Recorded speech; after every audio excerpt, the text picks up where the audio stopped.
Well, good news. All right. Oh, you didn't ask that yet. Sorry. No, I jumped the gun. not yet. Not yet. All right, I back it up. All right, so quick draw McGraw over here. Toy Frenzy, episode 64. I can't believe we made it this far. When I'm 64.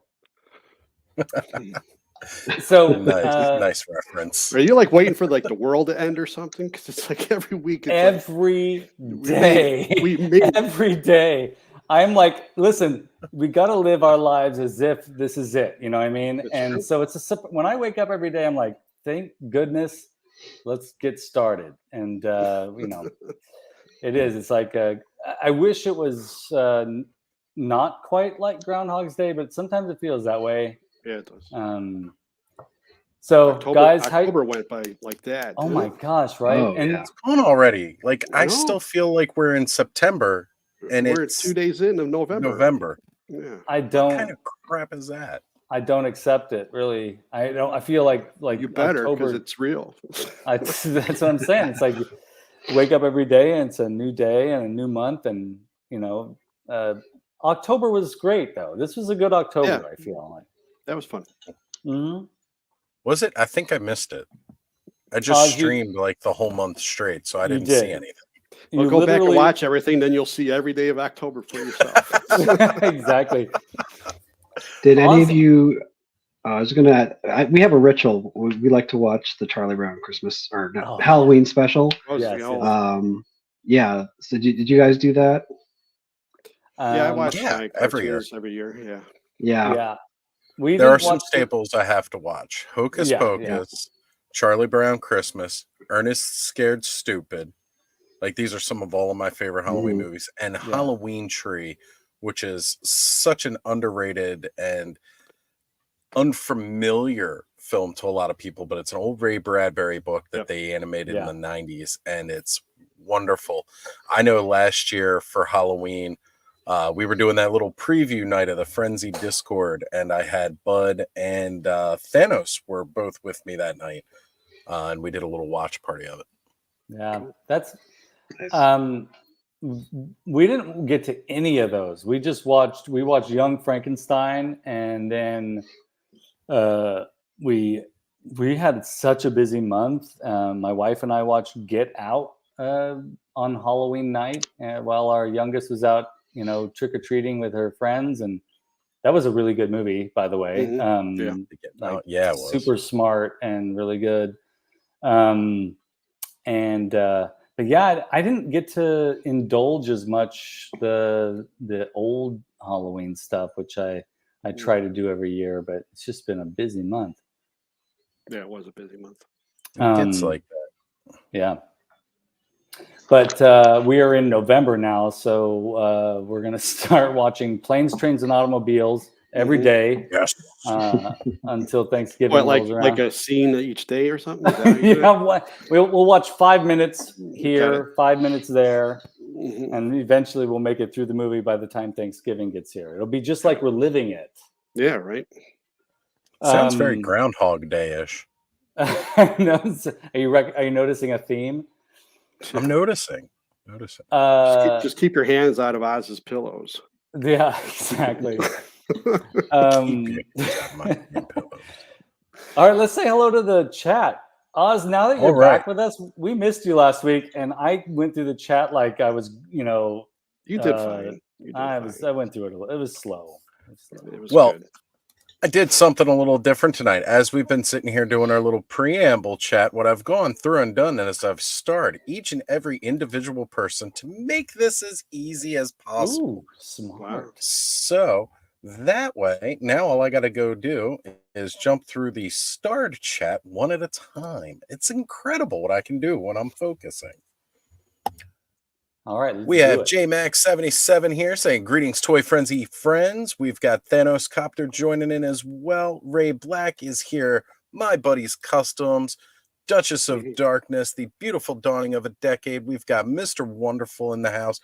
Ronald Embry is here. We have the latest of the frenzied Toy Connections hanging out with us tonight. Good to have you, brother. Thank you. Yeah. Toy Mama is hanging out with us tonight. Nolan is here. You're not a toy stream if Nolan's not in your chat. That's so true. Here, as well as Black Phoenix. And I've even seen we've had a newcomer come in while we are going through this list. Let's jump down here to Brown Sauce Craft. He's been here before. It's good to see you, HP. Yeah. Look at that, man. How to make it through. You did it. You did it. I didn't have to go through all the in-talking and the 50 billion hellos of everybody seeing one another, which is great. But I still love it. I don't want to discourage that at all. I think that's one of the best parts of our chat. We get in here, we're talking. You guys are all hopping on, chatting with everybody. It's got one of the most amazing community feels out of any toy stream across ToyTube. And I know because I appear on a lot of them. Oz has the evidence to prove it. That's right. We just want to thank you all so much for being here. We actually have a really, really cool show tonight. And we have another installment of everybody's favorite segment, the Battle Ram Report. Adam's going to be sharing that with us a little bit later. That's going to be awesome. We'll do that after we talk to our guest, but we've got a really incredible guest here tonight. I'm just going to show this real quick. I don't know if any of you are familiar with True Legacy Design, but if you're a Masters of the Universe fan, you definitely should be, because this fella, Matt, is doing amazing stuff with his team, and we're going to be talking to him in just a little bit. We're really excited to have him. I just a little bit of a backstory. I peruse people's YouTube channels, maybe not as much as other folks, but when I do, I'm always excited to see what people are doing creatively. And I was watching Toy Federation's YouTube channel. I guess a couple of months ago now. I don't remember when exactly I saw it. Matt will be able to tell us when that episode launched, but this guy walks in the Toy Federation store and he bought all the Masters of the Universe stuff that was in there. And I was like, what in the world is going on with this? This is incredible. I love that this guy has the guts to do this. And then he was like, I'm going to be working on this project. And immediately, boom, I'm hooked, because I love it when people use this IP creatively. And I know that's like old news on this channel, but then later on, he comes on Toy Federation again and talks about what he's been working on. So we're going to be exploring what Matt Smith has been working on through True Legacy Design in just a little bit when we bring him in. Guys, anything you're excited about this week? Well, since everybody's just chomping at the bit here, I guess I'll go first. I saw Adam shake his head, so I was waiting for him to say something. No, Adam, go ahead. Go ahead, Oz. No. All right. Well, I mean, all right, I'll go. What are we doing? Are we going? Yeah, go. Who's on first? What's on second? I don't know. Third base. No, I'm just excited. Go us. No,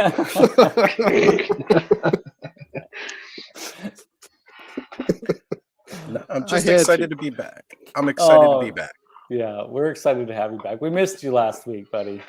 Yeah, missed you guys too. Always love doing Toy Frenzy. I love hanging out with everybody and seeing everybody here. So yeah, it's good to be back. Nice. Yeah, Adam, what are you excited about? So I posted these recently on Instagram, but I got a couple of the new Legends of Dragonor figures. I've got Yandara here. Nice. The heroic female of the line. I've got Onitor, the kind of red demon looking guy. So I've been enjoying this line. I've got 3 of the 6. So I'm gonna try to get the other 3 this year and collect the. Yeah, you've been on top of that since they've announced them. So. Yeah. Well, I'm a fan of Emiliano Santolucia too, the artist too, because he's like the original kind of MOTU historian, but he's also an artist who designs things. So yeah. Thanos is. Go ahead, Skele. Go ahead, Oz. No, go ahead. I was just going to say, Thanos is super jelly because he has been waiting for his so patiently since they announced the project. Him and Nolan were definitely some of the first people I know to back that all the way, go all in. And yep, see, even Nolan's mentioned it here too. Everybody else is getting them. Yeah. Well, have you guys seen the new Wave? Like they've just finished showing off Wave 2. That's been really exciting. For some reason, the like the Native American looking design, he's so cool looking. I don't know what it is about him. I love the colors. And, he's blown me away. I am all for it. Like I really want to get him. I want to figure out how I can make kind of like a custom of him with the more Origins style body. For the extra articulation. And I want to make him like a Falconeer. I want to give him Hypno's little pet falcon that comes with it too, because it just seems like accurate. I think it'd be cool. Maybe I'm mixing a little spirit from G.I. Joe in with my Masters Universe, but it doesn't matter because it's still cool. Speaking of G.I. Joe, that's kind of what I'm excited about this week. Really? I'm very rarely excited about G.I. Joe, but I just saw images, or they just posted on Amazon that Ripper and Buzzer. Ripper and Buzzer are classified versions of those guys are up on Amazon, and I'm not sure about Buzzer. Looks okay, but Ripper looks fantastic as a classified figure. I was just about to bring this up. A Punk with Toys, Lawrence.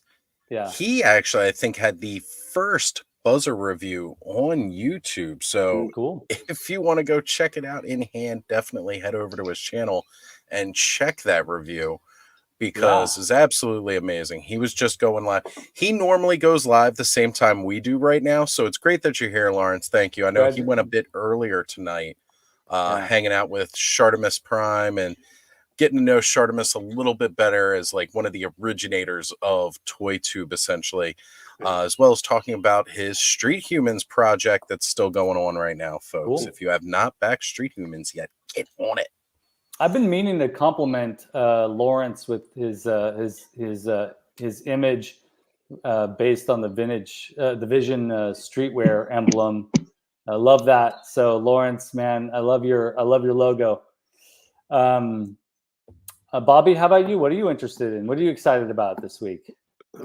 King Diamond put out a video finally of this song he had 4 years ago, a single. So they announced that he's got a new. Well, he announced it this a long time ago, but he's still confirming that it's a new album's coming out, plus a new Merciful Fate record is coming out, which is fantastic. Whoa.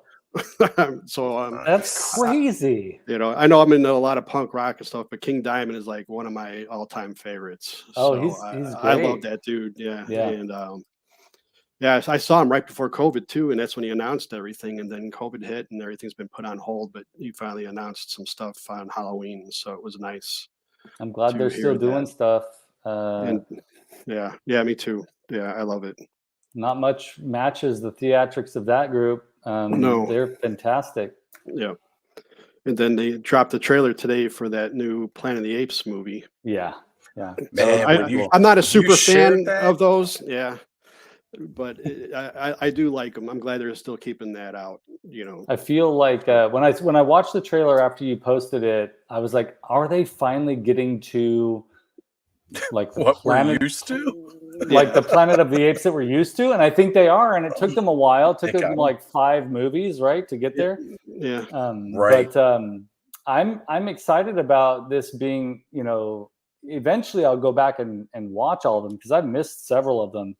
Yeah. But I love that we're getting to a place where it's finally going to feel like that first Planet of the Apes movie. Yeah.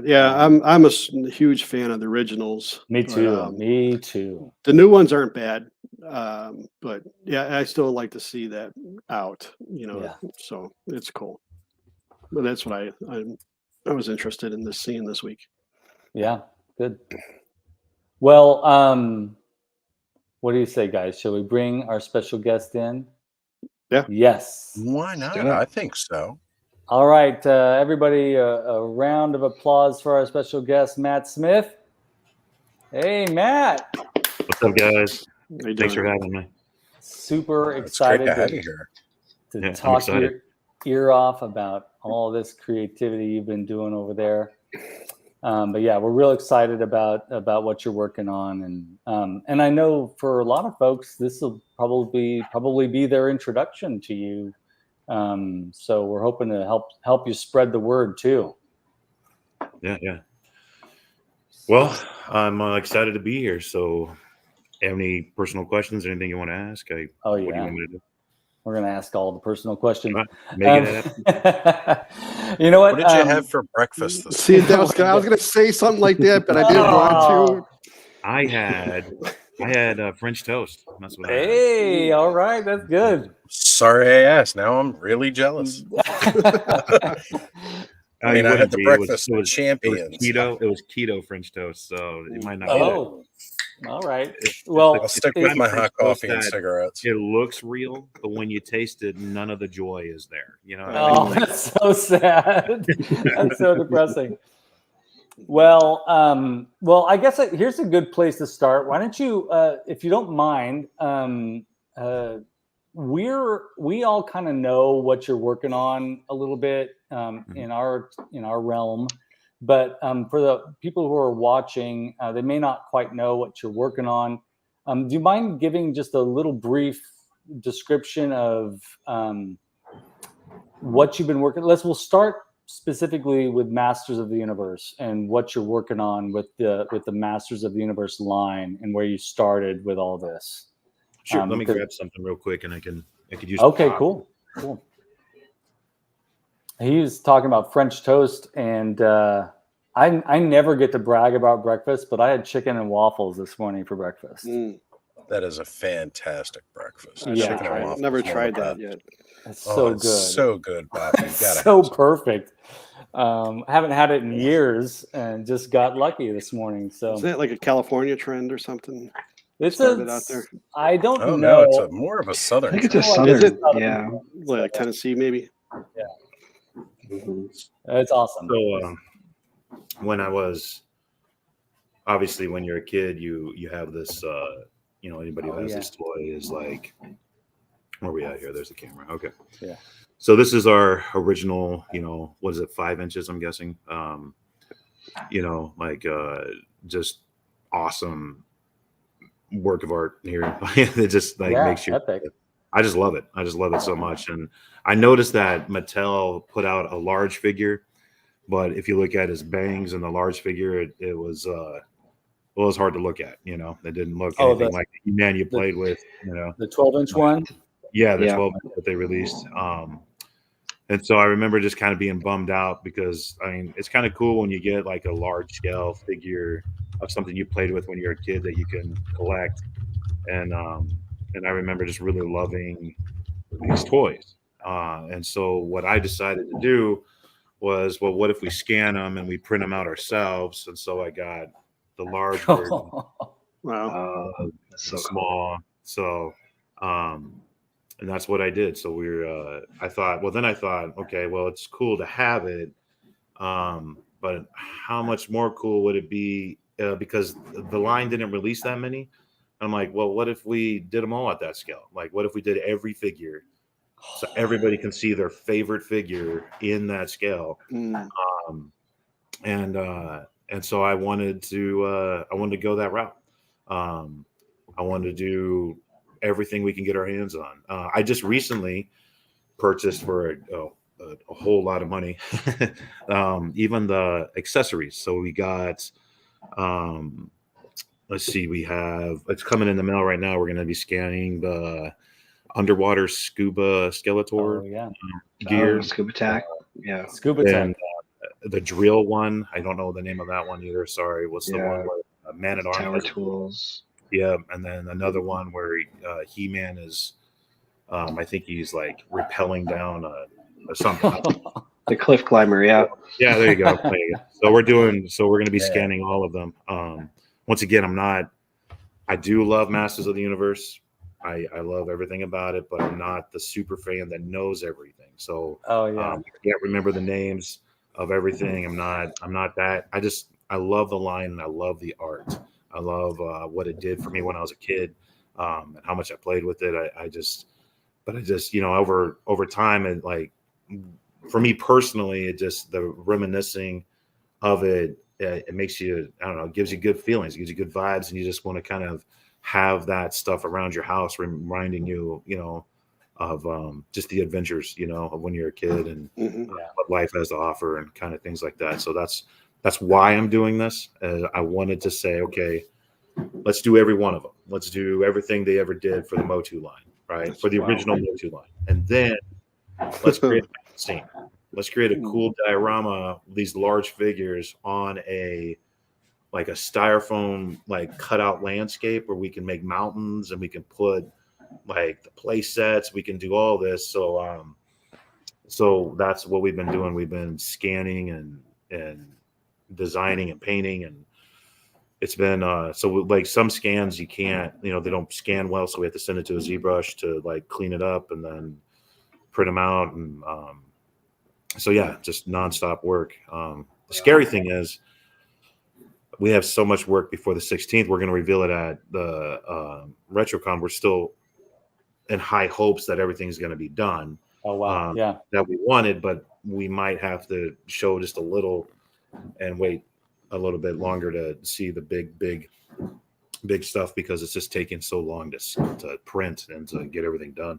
But we have a lot. So I think it's probably good to reveal things in increments, because then you can sort of start, gathering buzz around it. And I don't know if you've thought about this yet, but there's there's PowerCon in Ohio. And that's originally started off as a Masters of the Universe convention, and it's evolved to Beyond Masters at this stage. But that's a great place to showcase stuff as well. But man, now you're over on the East Coast, right? Correct, South Carolina. Yeah. I wish I lived in this particular case. I really wish I lived over there, because I'm just chomping at the bit to build those dioramas for you, man. That's the ideal project. I would just love to do that. That would be amazing. That scale.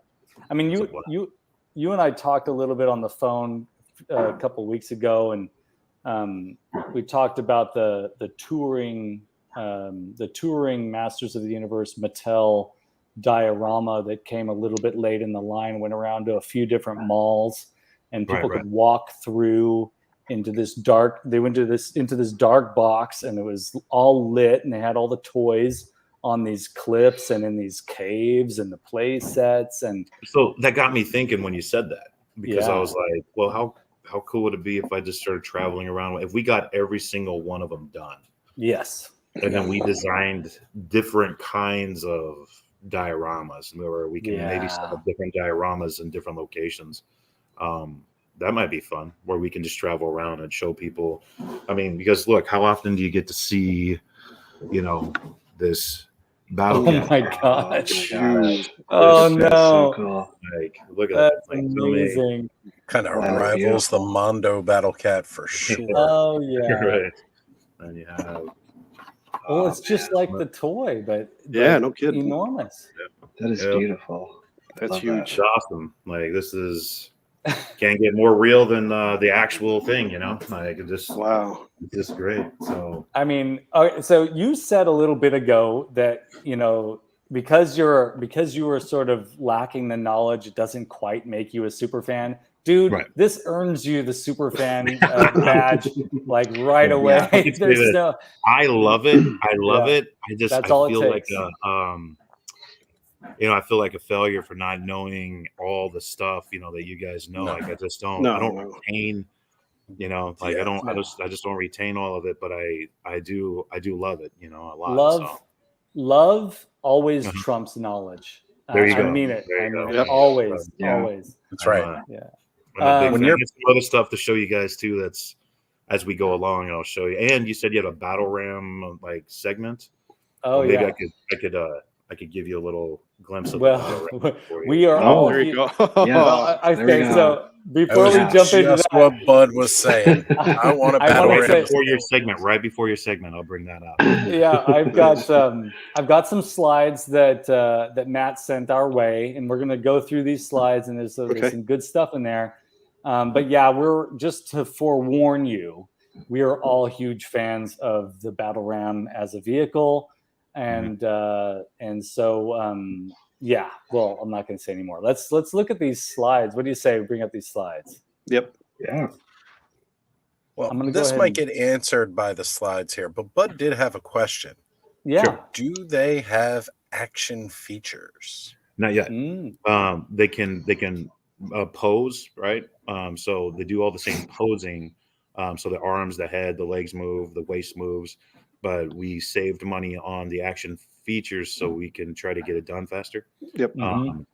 And just put out a static, diorama. What we want to do is do mechanics. Like we're really looking to do like robotics and get into the action features of the originals, but have a button that you hit and then it'll do that action feature. Oh, jeez. Wow. So that's long term. That's not Yeah. something I could promise right away, but that is a dream that we do have. The Raspberry programming, and I have a robotics engineer that's helping me as I speak. Actually, helping me with Mosquito, helping me with Oh man. with Fisto, doing the punch or not the punch, but the crush or whatever. Yeah. And then Well, that would really add, like, if when you were talking about touring it around and as a dark walkthrough with dioramas and different scenes, that would really sort of add to making it feel like even though you're walking through, feel like a dark ride. And have the characters moving, have that animatronics going. Man, that'd be so cool. Well, I'm hoping, because this is going to cost a lot of money to do all this, but maybe if I can get Mattel on board, to help out with licensing, I'll be able to maybe not sell the figures, but maybe sell the touring, you know what I mean, where they can pay me to travel around and do this or something, where I'm not exactly spending all my money trying to get this done. You know what I mean? Like this having nobody come in. So well, you gotta sell tickets for the walkthrough for sure, Yes. and get yourself some gas money and maybe even if I break even, I think it's pretty worth it to have people see this original stuff that was just awesome.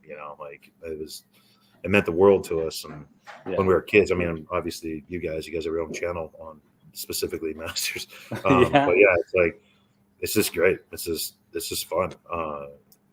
So.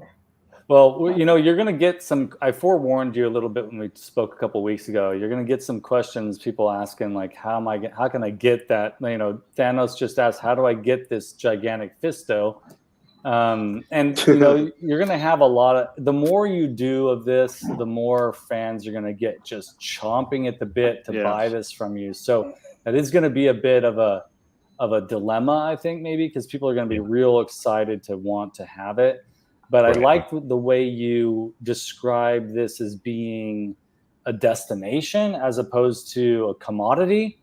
I think that's phenomenal. Like going to a place, going to a convention, knowing that you're going to see the true legacy design walkthrough, and that being enough is I think that's amazing. But do you have any plans to potentially make these available to people, or are you keeping it as a sort of destination option? So it's most definitely just a destination. I think that's we're not designing these to sell. I'm sure you can you could probably find somebody out there that's willing to scan it and blow it up, and you could get like a personal fan made one, you know, and get somebody to paint it.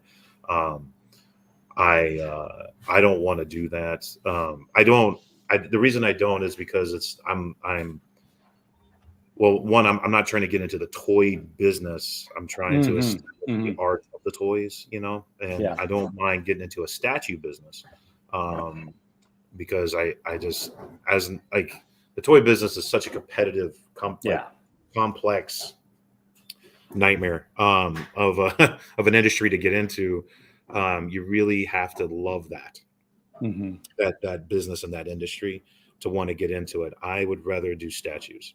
And it's easier. It's more simple to do statues. It's not complicated. You can do like a small run, like do 500, do 5,000, whatever. But you know, toys, it's like, that's just rough. There's a lot of work there. You're having to make multiple quality control in itself. Quality control in toys is like, I don't have to deal with that. And then licensing, and you can get licensed for statues, like we have to, but I don't know. Like just to get a license for a toy is like, you have to compete against the big ones, and the competition is insane. I just don't. It's just a nightmare. I wouldn't. And I imagine it gets complicated too when you're thinking about the licensing and stuff like that too. It must get complicated. And I like that this is art as opposed to a money making, you know, project. Right. I mean, look at those. If we look to the right here, or both to the left and to the right, you see this gentleman working on it. And then on the right, you see the results of that labor, and it exalts the aesthetic. It's cool to see these are giant art pieces that represent exactly what we had as kids, as opposed to an artistic interpretation. And in itself, that's epic. That's pop. This is pop art, man. This is what Warhol was doing with the Campbell soup cans. You're doing that with Masters of the Universe figures, in my opinion. This is cool. Right. What inspired me about Masters more than just the figures was actually the artwork on the box. It was all the, like, I don't know who all the different artists were. I'm sure Earl Norham was one, and then but there's something about it that made me feel like I was walking through a museum when I was a kid and looking at, like these old Renaissance paintings and different things. Like, it just felt like, I mean, you're a kid, you don't really understand what you're looking at. You're 5-6 years old. I was like, wait, did this He-Man thing happen in history? Like, that's what I felt like, like when I'm looking at these paintings of He-Man, I'm like, what? Like, is he real? Like, what is this? It just opens your imagination when you're a kid, and you just have big dreams. And so that art always spoke to me forever. Like, I love that. That really was the reason I decided to blow up all these toys, was because I was like, man, that was a huge deal. Earl Norham and Rudy Abrero, just like, and there's so many others, but they just like blew my mind as a kid. Right. Adam, you were going to say something there. Oh, William George was a big one. Oh yeah, William George too. Yeah, for sure. Earl Norham did more of the posters, actually. Yep. Love all the art associated with Masters. And so here you've gone and made a Roton.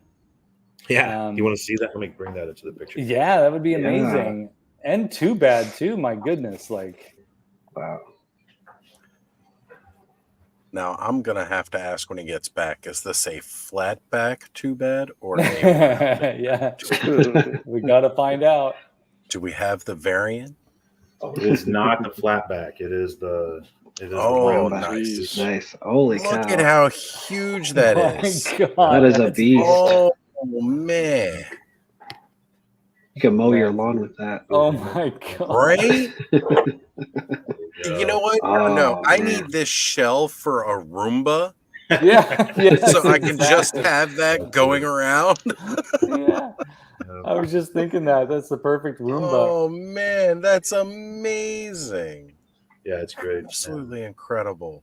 That is It has all the beautiful. stickers, as you can see. Everything is 100%. So Wow. Beautiful. All right, Mattel needs to take notes on those stickers because Yeah, right. Yes, exactly. the Origins one's just a little bit lacking comparatively. Yep. So. Oh man. See that leech back there, too. Oh, let me grab. You said you I wanted was to- gonna say we got pieces of Leech. Love that. Pieces of Leech. That sounds like a Hallmark greeting card. Pieces of Leech. 90s grunge song. Oh yeah. A delicacy in chalice. France. Here's your That's a- too bad. Jeez. Oh my Oh, god. And then you wanted to Wow. see there's Yes. great. flatback. Oh, he's definitely not the flatback version. Yeah. That is Oh, that's gorgeous. beautiful. Okay, boy. So Nice. Wow. that's great. That's incredible. And so the paint job, can you just take a moment and tell us about the process? Because that paint job looks like it's hand done. Yeah, everything's hand done. Yeah. Yeah. It's airbrush. I mean, it's just Airbrush. Yeah. yeah. So it's we have several painters.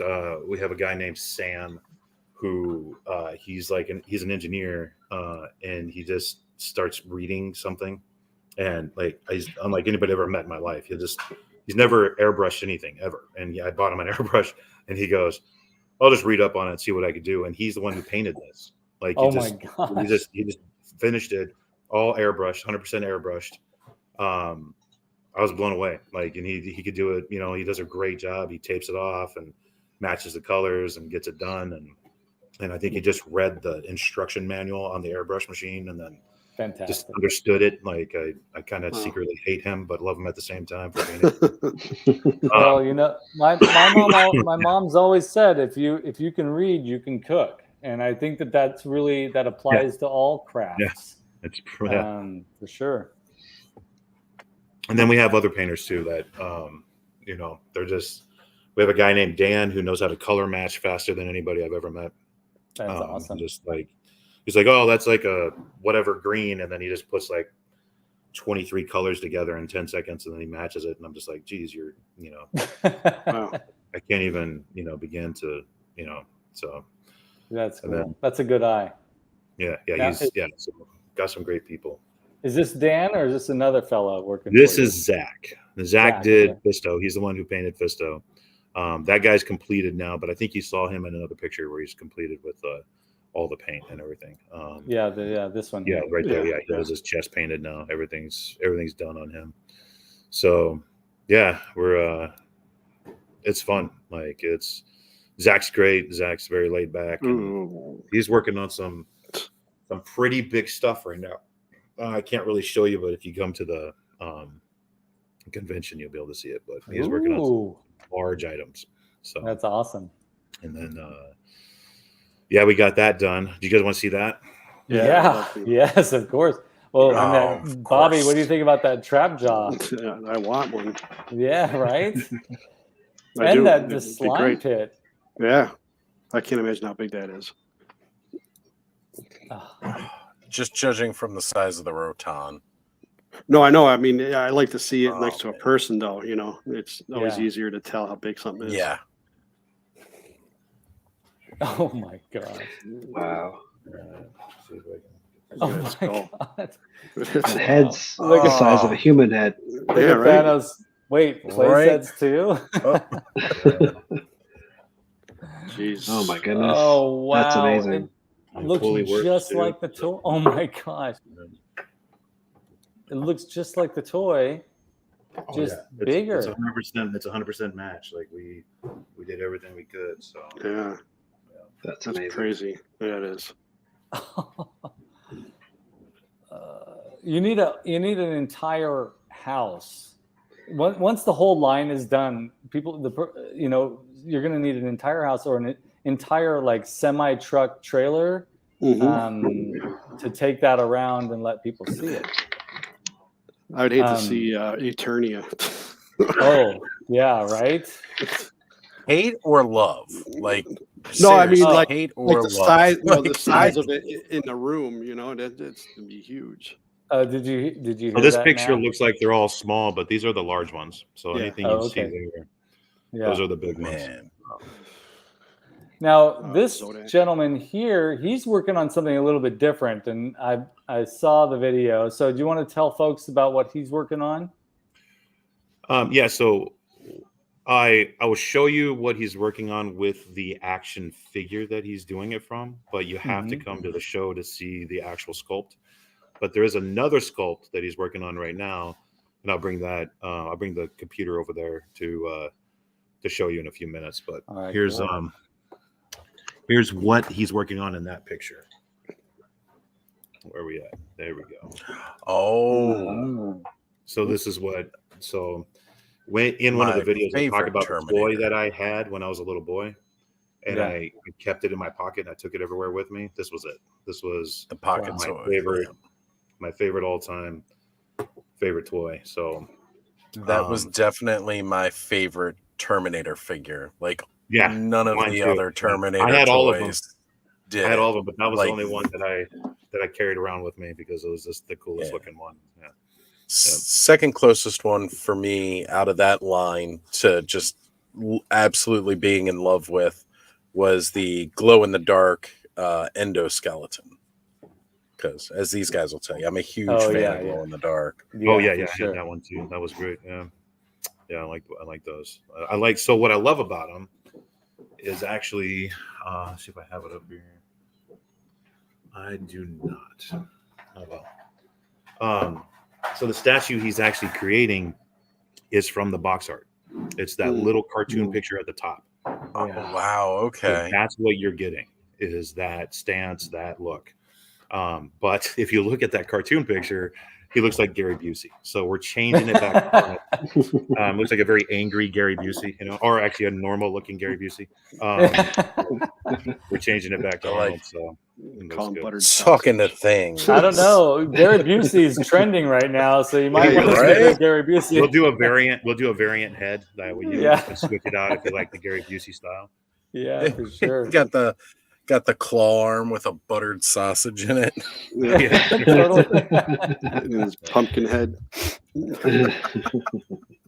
Now this is the airbrushing happening, right? Yep. Oh man, color matching and airbrushing. That's what I like is that skin tone that they get. He's got that correct. I mean, Yep, It's just dead beautiful. on. Yeah. Absolutely dead on. that's so cool. It's great. Like oh, there's that battle ram right there. Oh, man. Oh, All right, let's just jump into it then, because this is That's you're like heaven. the father like switching channels and the nudie pictures came on. And you had to switch. Oh, gotta switch back. Oh no. Oh no. Yeah, this is amazing. When you sent me this image, or these images, I just was like, oh my gosh. we're That all is so huge fans beautiful. of the battle rams, so Yeah. that's beautiful. So Okay, can you the scale rocket- that up like Rocket doesn't shoot to out. life size? Oh, okay, it doesn't shoot out. But Adam wants a life size one. Yeah. But it does come apart. So the sky, is it called Sky Sled? Is that what it is? Yes. Or- yeah. So that comes apart. Yeah. It does do that. So That's cool. yeah. So it's really, and the wheels do roll. So that's really fun. And then we're in the process of doing the Road Ripper right now. Oh, And then what else do we have? You don't have- it's not in yet, but once that's printing right now is the Wind Raider. So we'll have that one. That's my favorite. amazing. Very cool. You don't happen to have the battle ram there near you? Yeah, do you want to see it? Yeah. Yeah, that'd be excellent. Yeah, I'm salivating. Oh my gosh, me too, Right. man. We both are. Like everybody here is. I shouldn't say both. I know all four of us are drooling right now. I'm starting to get the sweats just knowing I'm going to see it. Wow, look at that. I don't know. Oh if my it's God. put into the God, picture. yes. That is so cool. So this comes out, but it Could doesn't. fit a newborn in there. Right. Yeah, man. Right? Like, I really wish Yeah. I had one of these hanging around when Connor was an infant. He would have Oh, been yeah. riding that thing around. Yeah. Let's see if I can pull this out. Oh, yeah. And it comes out the exact same way. You got to rock it no back kidding. and forth. Yeah. Yeah. Wow. All right, Mattel, I don't want to hear your shit. Come on. Yeah, right. Oh, man. If we can get one in this beautiful. scale, you sure as heck can put out a regular one. That could go right on your TV stand. That'd be. That's Oh, awesome. my gosh, I could right? put my TV on that as the scale. All right, so I had to look it up because that Power Arm Terminator was one of my favorite toys, and when he said the statue was like the little drawn up in the corner version, I had to look up the card for Power Arm Terminator so I could see that.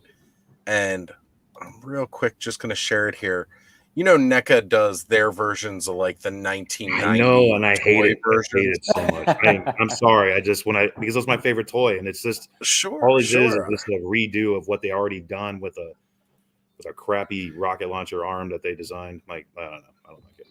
Well, my opinion. Sorry No, not at all. You're entitled to your opinion, absolutely. Right. But the drawn image here at the top is the same image. It's the same thing. Yes, correct. That is the same image. So trying to find a clear picture. Yeah, trying to find that clear picture on a classic box was a little difficult, but being able to find the NECA box a lot easier. So you guys are making a statue of this. Correct. Wow. Now we are slightly changing it, and the reason is simple. He can't stand that way. Yeah. Like, that's an impossible. It's a possible way to stand. So he's kind of has 1 foot forward, 1 foot backward to kind of give him more of a balance. Yeah. And we're changing the head to look like Arnold, but his mouth is still open, but it actually looks like Arnold Schwarzenegger. So that's the goal. And then we're just trying to, so it's like it's that image, but it's more like the way that we wanted to see it in our heads. You know what I mean? Like, kids. And not like the angry Gary Busey that you see right there. Although it is kind of cool looking. I am going to do that exact statue with that exact stance, but that's not the first one we're putting out. The first one is the one that's more kind of accurate to our heads of what we wanted to see. But we will be doing that exact model of that cartoon later. Like, it'll be cartoony looking. So yeah. This one's more realistic. Kind of like I said in one of the videos, I'm going to do 3 statues of everything. So one is going to be to the T of the artwork. One is going to be a real version. Like, what if we did like a He-Man, but he actually looked human, like real human, you know, not like a toy. And then one would be a hybrid of both. So what we're doing with this statue is kind of a hybrid of both. So, okay. I like that. I like that a lot. So I guess I'm looking at the clawful back there, and the NECA Staction version of clawful is based on the 2000X cartoon, the Mike Young Productions cartoon, but in statue form, you can see there's a kind of realism to him. And so when I imagine a combination of the toy and a realistic rendition of that character, I kind of immediately, I'm just talking about clawful because I'm staring at that beautiful clawful back there.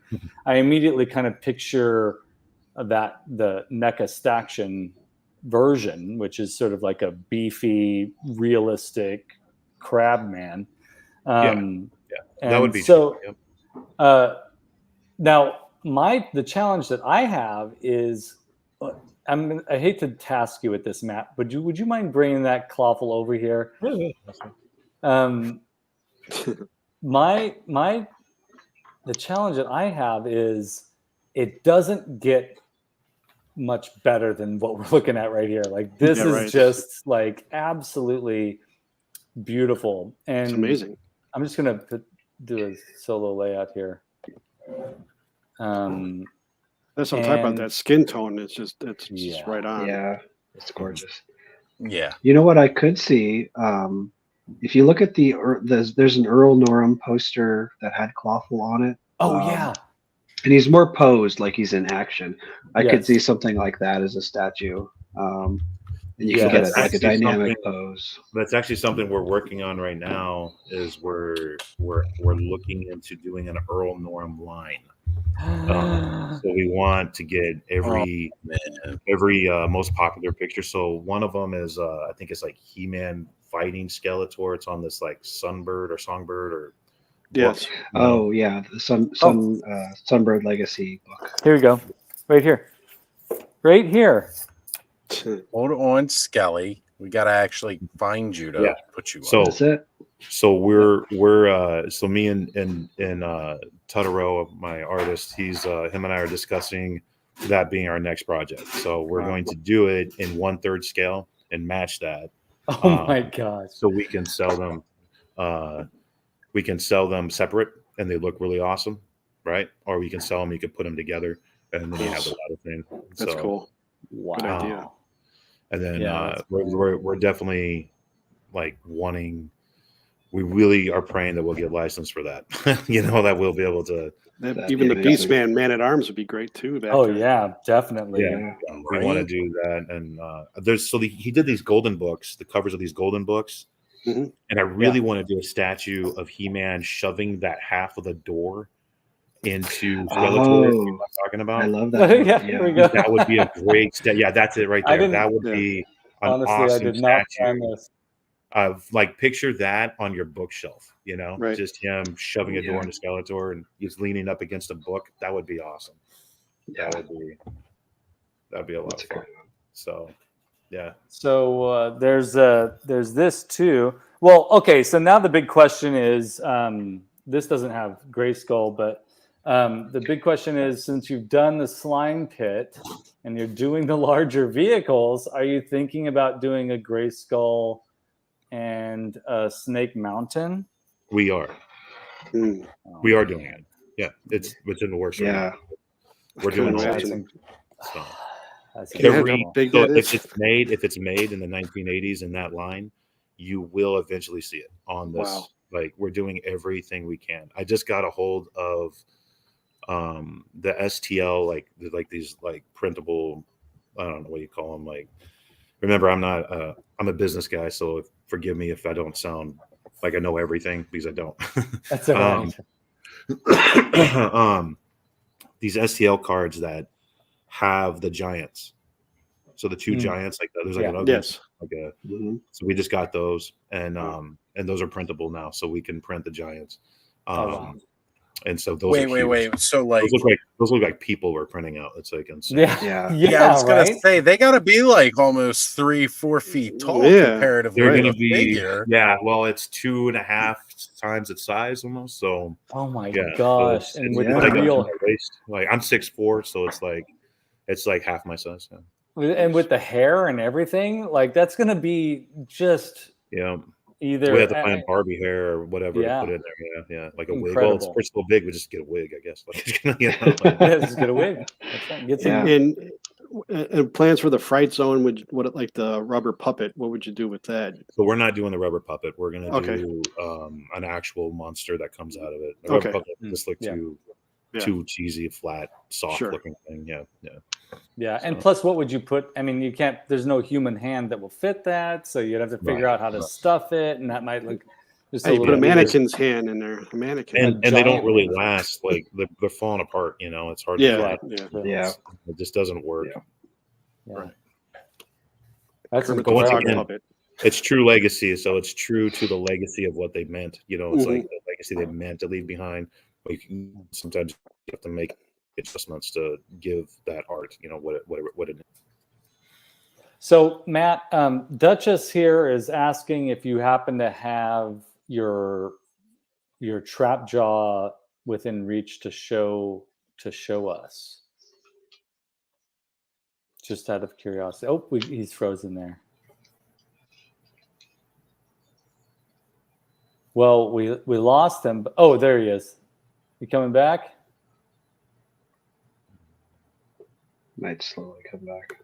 Slowly coming back.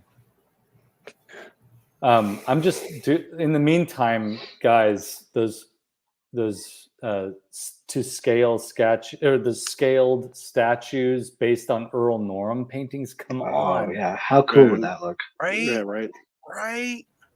Yeah. I mean, he had me flipping when he said that he was got you doing back. You guys Castle hear me? Grayskull. Yeah, we can hear you. There we go. Yeah. You're back. Good.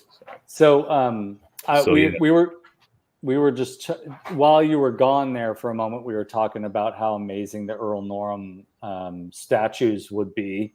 Oz, what were you gonna say? The idea of having to scale Castle Grayskull in Snake Mountain. Yeah, come on. Yeah. Those would again be about the size of the giants, I think. Yeah, right. Yeah, I would think so. Little bit taller than let's see the something really, giants, really but- cool. Just all I'm asking is that you just don't say it out loud. Is that cool? Just don't say Okay, it out loud. we will keep our mouths. We will keep our Don't mouths say shut. Okay. I'll just mute my mic. I know you're true fans, so you're gonna know what this is when you see it, but just don't say it out loud. Okay, here we go. Oh man, Oh. Jesus, that's huge. Holy crap! Oh my gosh, that's incredible. This show. You guys know what that is, right? Yes. We're not going to say it though. Yeah. But so if we you show up to this convention, you'll definitely see that. Oh my god! So you know that the people watching this just had heart attacks. Yeah, right. So another thing that we want to see if we can indulge Duchess here. I'm sorry to interrupt you, but that, by the way, all together, like 7 feet tall. Wow. I can imagine. That makes sense. Dang. That makes sense. 7 Incredible. So do you happen to have your trap jaw around that is available? I don't know if I want to see it. You definitely want to see it. You definitely want to see it, Bobby. Duchess is doing you a favor here. Yeah, right. Oh man, look at that. Gosh. That's a beauty. It really is. Moves to them. Oh dear God! See, that's everything. Again. That's everything that we want. Right. Yep. I need Mattel to take notes. Also, you don't fit the arms on here. I can put them on there. And you said you were going to send that one to me, correct? Yeah. I'm a big fan of like trades and deals. So if you have something to offer, we might. Oh man. Well, Matt, you and I are definitely going to be talking. We'll be trying to figure something out. Oh, that's so cool. That's amazing. That is outstanding. And again, Mattel, take note. You don't need to do anything fancy underneath the metal jaw. Just black. It's fine. Just black. No weird tongue stuff going on under there. It's just got to be black. No mush mouth, black hole. We just need black. I'm still just amazed at the colors, how correct they are. It's just right. Yeah. They're right on. That's spot on. And you were mentioning, like, because you'd seen the MOTU Giants line, and I had collected that too. And He-Man, the problem with that line, they were fun, they looked good, but they were based on the commemorative. They weren't based on the original. Yeah. So, right. And the commemorative He-Man was off. So. Right. Oh, you've got him, Skelly. Yeah, I didn't like that. I didn't like the seams and the wrists, like in them. Why don't they just do a full mold? Is it that complicated with all today's technology? This is, it was nice to have something like this, but the head is too narrow. Right. There's a lot of things that just weren't quite there. Right. Beastman was probably the best of that series. But that's why I got this one. He was the best one. I mean, I love Beastman too, but I felt like I lucked out in that he was the best looking one. Yeah, right. He is the best looking one. That is true. Have you done? When I did Battle Cat, that's the reason. Actually, the reason I I was thinking, like, so I saw that size and I was like, well, I saw Battle Cat on the back of one of the cards, and I was like, why didn't they do Battle Cat? Like, and so that's why I made Battle Cat. And then my biggest struggle right now, I'm still trying to find it, which I'm gonna have to airbrush it because we can flock Panther, right? But I cannot find that color.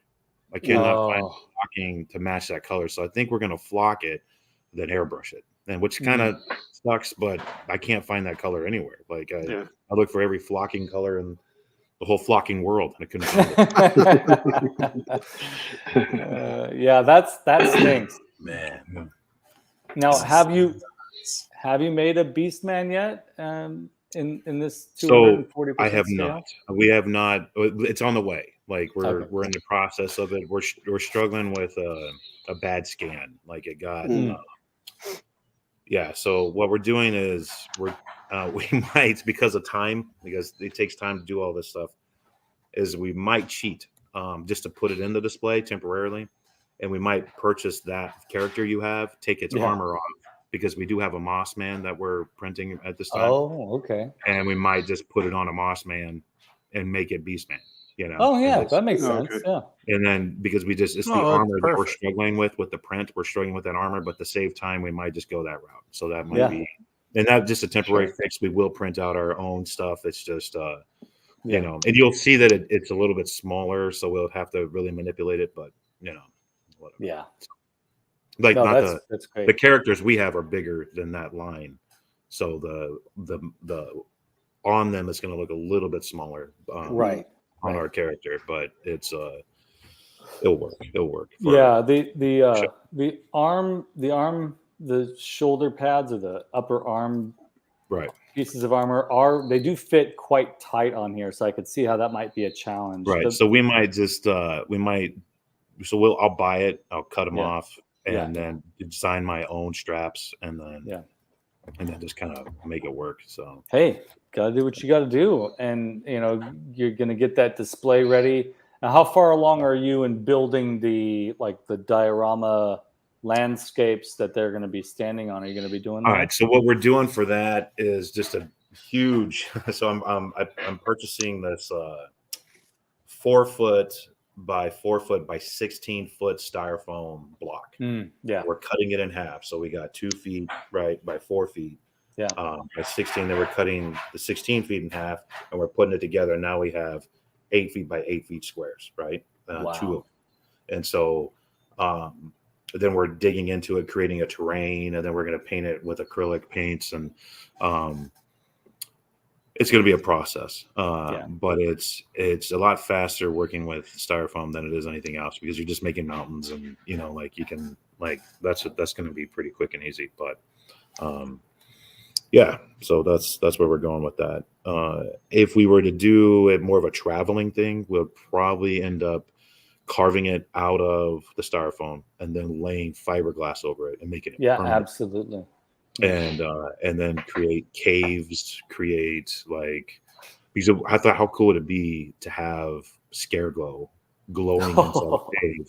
You know, because we can put we could do a paint that if you put a black light on it, it glows. So we can do the Scare Glow paint, you know, and then have a little black light in the cave that just makes it light up and make it look like it's just shining, which I thought would be really fun. Cool. Yeah, right. And then, I mean, I'm with you for the whole process there. You said Scare Glow, glow in the dark cave. I'm there. Yeah. I'm on board 100%. You got me. So you say everything. Does that include the Italian laser light figures, laser power, laser light skeleton? Eventually, yes. Yeah. So at this show, we're not having everything. Remember, the RetroCon is a limited amount of things that we're going to be revealing, and it's just for people to kind of, you know, I don't know what the right term is, you know, get their feet wet, whatever. Just kind of see where we're going to go with it. And then, but long term is literally everything from the original line. So if it was out in the original line, we're going to do it. Even the crappy stuff that nobody cares about, what's the Grizdor? What's that? Grizzler. Oh, we care about the crappy stuff. I love Grizzler. Gwildor. The guy from the movie. Oh, Gwildor. Gwildor, yeah. Yeah. I hate we that got guy. fans of Gwildor You gotta out do it. there. You gotta do it. Sorry. He's not one of my favorites. No, mine either. It's I think the all movie right. stinks. there's some characters that are an acquired taste for sure. Yeah. Right. We'll still if you're a fan of honor Gwildor, put it the in the artwork. chat. We'll make it look exactly like it was in the toy. Yep. We'll Yeah. still do it all. I mean, sure, there's characters people don't like. I just don't like that it's a gimmick. It's like a Hollywood gimmick, and I was like, yeah. It wasn't something that I thought was necessary. They could have just did Orko, and they didn't. So it's ridiculous. Yeah. We all I think we all felt that way when the movie came out. Some of us have changed opinions over the years because they fell in love with Gwildor, but I don't know any Masters of the Universe fan that went to see the 87 movie and were just like, so they did this guy instead of Orko. What the heck, man? Like, why not? And the reality of it is that I like the movie. Like, I like the movie. Like, it's a guilty pleasure. You know, it's a crappy movie that's fun to watch. Like, it's absolutely. I love watching it. And I watched it like probably twice this year, like just with my daughter. And then I have a 7-year-old, so she just loves He-Man too. So she gets to watch it. So, Now, going back to Allison's question, are you thinking eventually down the line entering into the She-Ra and the Princess of Power line? So just today, I got in the castle for She-Ra. Oh, wow. So not blown up. I got that original castle. So we're looking at it. We're getting ready to look into scanning everything in there, and I got the complete set, which was really nice. So wow, that's awesome. So I was thinking that would be fun to have up in the clouds and having She-Ra come down on the horse with the wings or whatever was that horse's name again? Swiftwind. Yeah, have like, so I thought we have the diorama with the battle, but then have She-Ra like flying down from the castle up above, which I thought would be incredible, really, really cool. That's amazing. You know, you're making a lot of people happy with this. Yeah, I hope so. That's actually my prayer. I really want people to just marvel at it and just love it. I hope people go back and buy the original toys, and collect. That's what I say every week. They're great. They're fun, and they do like they trigger your brain, so I was telling somebody, I think I was telling you this on the phone when I was talking to you before, but if you look up the definition of like a stupid person, that's a person who lacks intellect and imagination. Like, so imagination is a big part of being smart, and I think that people forget that, and they just think, well, if I could read books and I could do all this other stuff, but you have no imagination, you're really not going to get far in life. And I think this toy line blew my imagination up. Like, I was a chubby little kid, and I remember I had a white picket fence in my front yard, and I kicked off one of those picket fence posts. Yeah, I took my shirt off, and I'm just running around with gynecomastia, just like bouncing fat, knocking on doors, and they're like at 6 a.m, screaming, "I have the power!" Like my neighbors are like, "Who is this fat kid like running around with a fence?" But I believed I was He-Man, it was just, that's cool. Like, it just had the imagination, it was just awesome. It was my childhood, loved it, and it just meant a lot. And I think that's a lot of people, like they look at the stuff and it brings them back. It was a real escape, a real fun time. So agreed. That's why we're all here, and why we have all dedicated huge chunks of our lives to appreciating it. Yes, whether it be through collecting, or be through collecting knowledge and doing research, or making stuff. Like everybody in the chat, all 4 of us here with you, and Shawn included, who couldn't be here tonight, all are really driven by the spark of imagination that Masters of the Universe gave us as kids, and have transferred that energy and that light into our adult lives in some way. Right. And absolutely, it's a real gift. And when companies like Mattel and Super 7 and Mondo access that stuff and make it available to us. One of the things that always seems to happen is it's great, but right? Because there's a thing in the original toys and in the original cartoon that is almost unattainable, or we're unable to replicate it. So by making 240% bigger action figures that replicate exactly what that is, you're making it new, but you're also keeping it the same, which is exactly what fans are hungering for. And I'm just forewarning you, the onslaught of fans who are gonna be just clawing at your door to get close to this and to experience it is going to be amazing. And once they realize that by being there in the presence of it is enough, it's going to create an excitement that might just be hard to equal for fans. I'm really excited to see what happens with this project as it evolves and as you delve into other IPs and other areas. And I really want to see a semi truck with a giant trailer that you can walk into and be immersed in this space. Bobby's a huge fan of the Mr. Toad's Wild Ride. Like we want that, with these action figures. We want to sit in a little cart and drive through Eternia. That would be awesome. That would be great. And not have imagine doing that and seeing just the robotics, God, Fisto's punching a dude, he's falling over, and then they reset, and it's like, and not reimagined, right? The action figures, action figures, like that would be amazing. All I keep thinking now, Matt, now that you said it, is that you're willing to do trades. So what are you looking for? What can I make for you? What can I make for you? Damn it, let's get this trade going. You guys are helping me out. A lot. So how many are you? You got 1, 2, 3. You got 4 people here. So this is what I'll do. You guys help me out. You pick your favorite character, and I'll send it to you. Oh my gosh! Geez, you can't do that to us. You're gonna give me a heart attack. Are you kidding me? So you help me out. So just email So who was it that's emailing me? It's I'm sorry, I forgot your name already. The yellow shirt guy. Ron. All right. Yeah. Ron. Yeah, Skelly. Email me everybody's what they pick, what they want. That's and.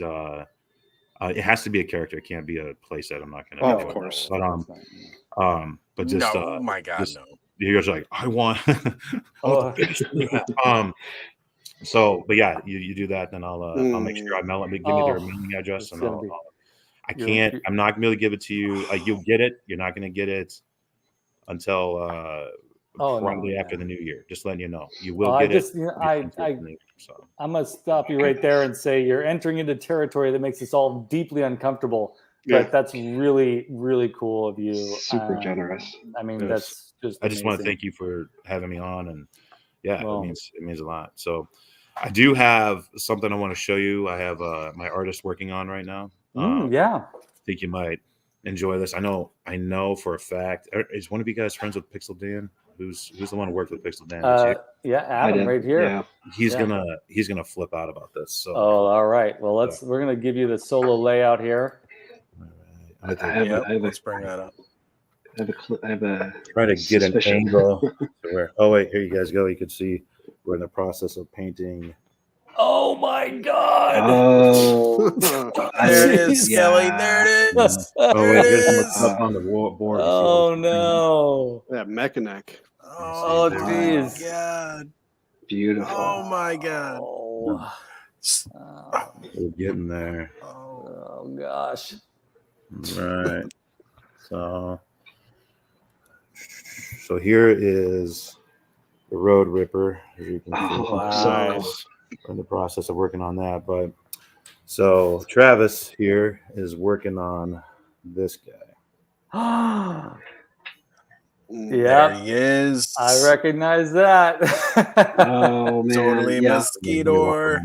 Pixel Dan, flip his lid. Oh wow! My God! Hey Dan, are you watching?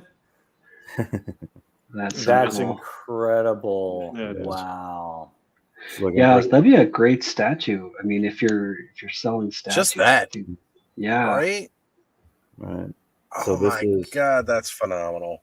yeah, this is going to be awesome. So and this is just the beginning stages. We're actually we're going to be cutting out the centerpiece here, and it's going to be we're actually taking the original toy outline, and we're blowing it up. It's a clear plastic that we're going to stick in it, and it's going to be the original design, and then it's going to have our kind of take on this.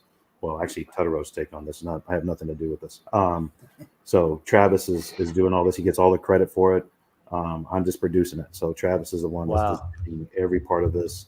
He's doing an amazing job.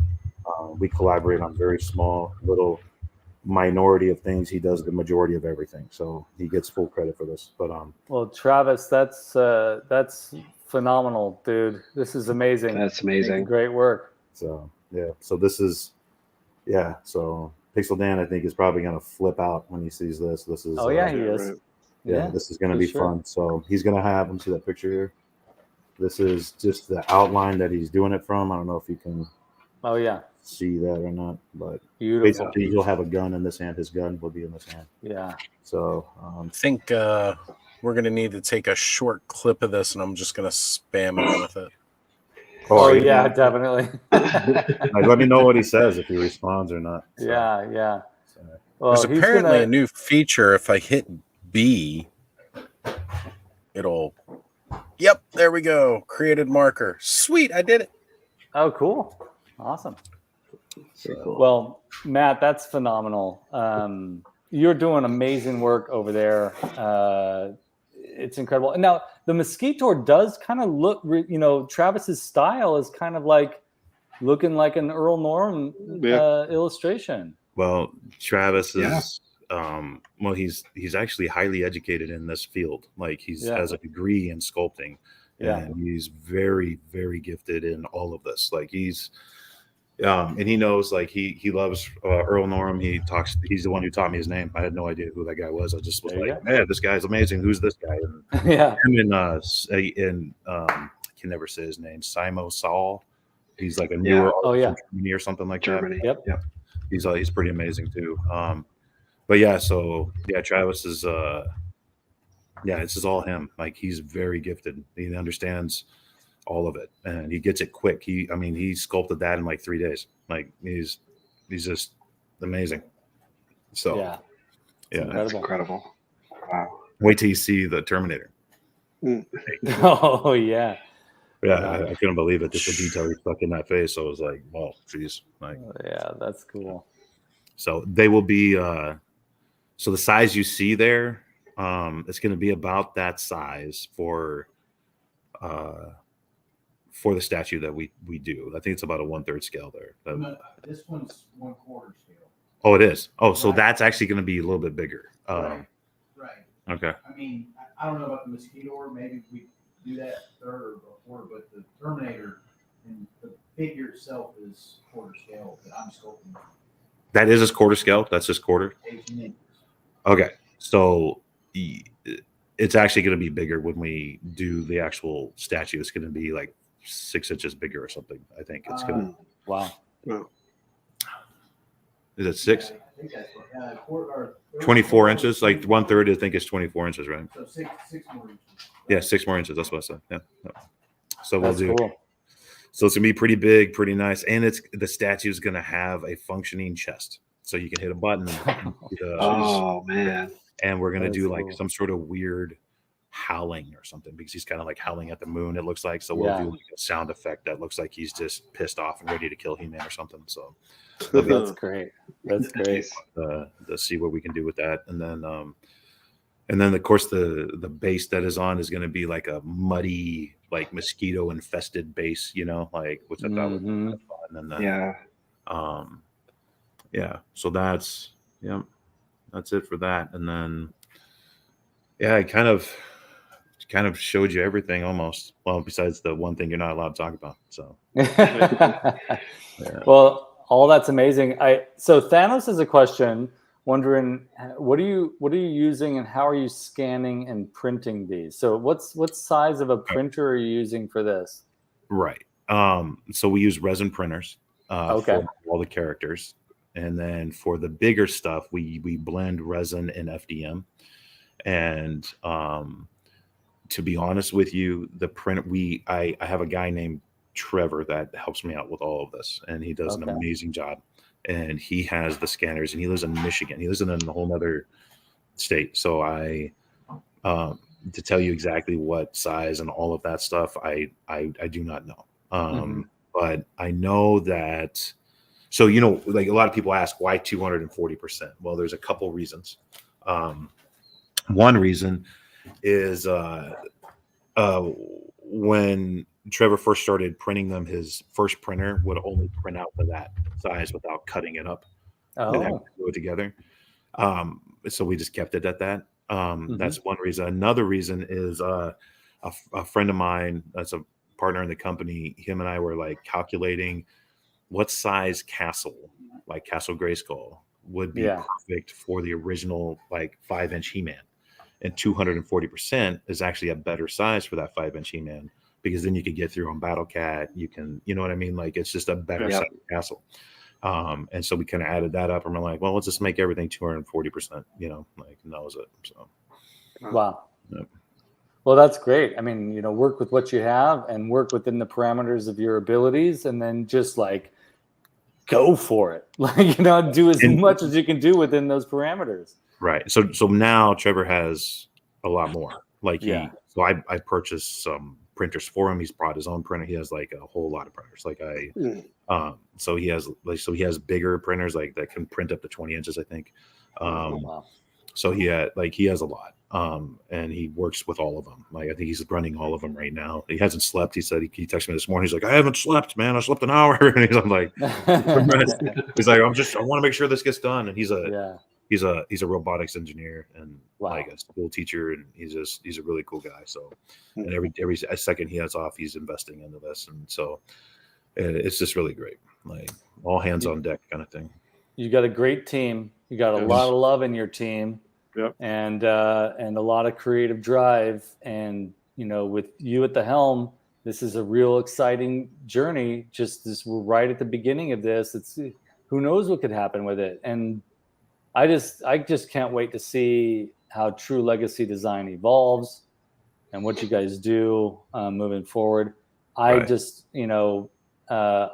can't say it enough. I love people who take the passion and the imagination that exists in weird stuff like this, and then just they amplify it. They have fun with it and move it into a different area. And the creative energy here is just really inspiring, Matt. Right. And I'm inspired by everybody helping, like everybody that's helping us out. I mean, Travis is amazing. You see him on the Toy Federation channel, like he works there. And Travis helps out a lot. And then we have Zach, you saw in the pictures. The other guy is named Kaufman. His name's Sam Kaufman. He's an awesome kid. He helps out a lot too. He just comes in and starts painting, and awesome. And then so it's everybody that's on my team. They're doing the majority of everything, and all I'm doing is just producing it. So it's not, like all the credit goes to them. Like if it's anything original, it's Travis. Like he did this drawing for me. Let me show you this drawing real quick. Hang on a second. Yeah.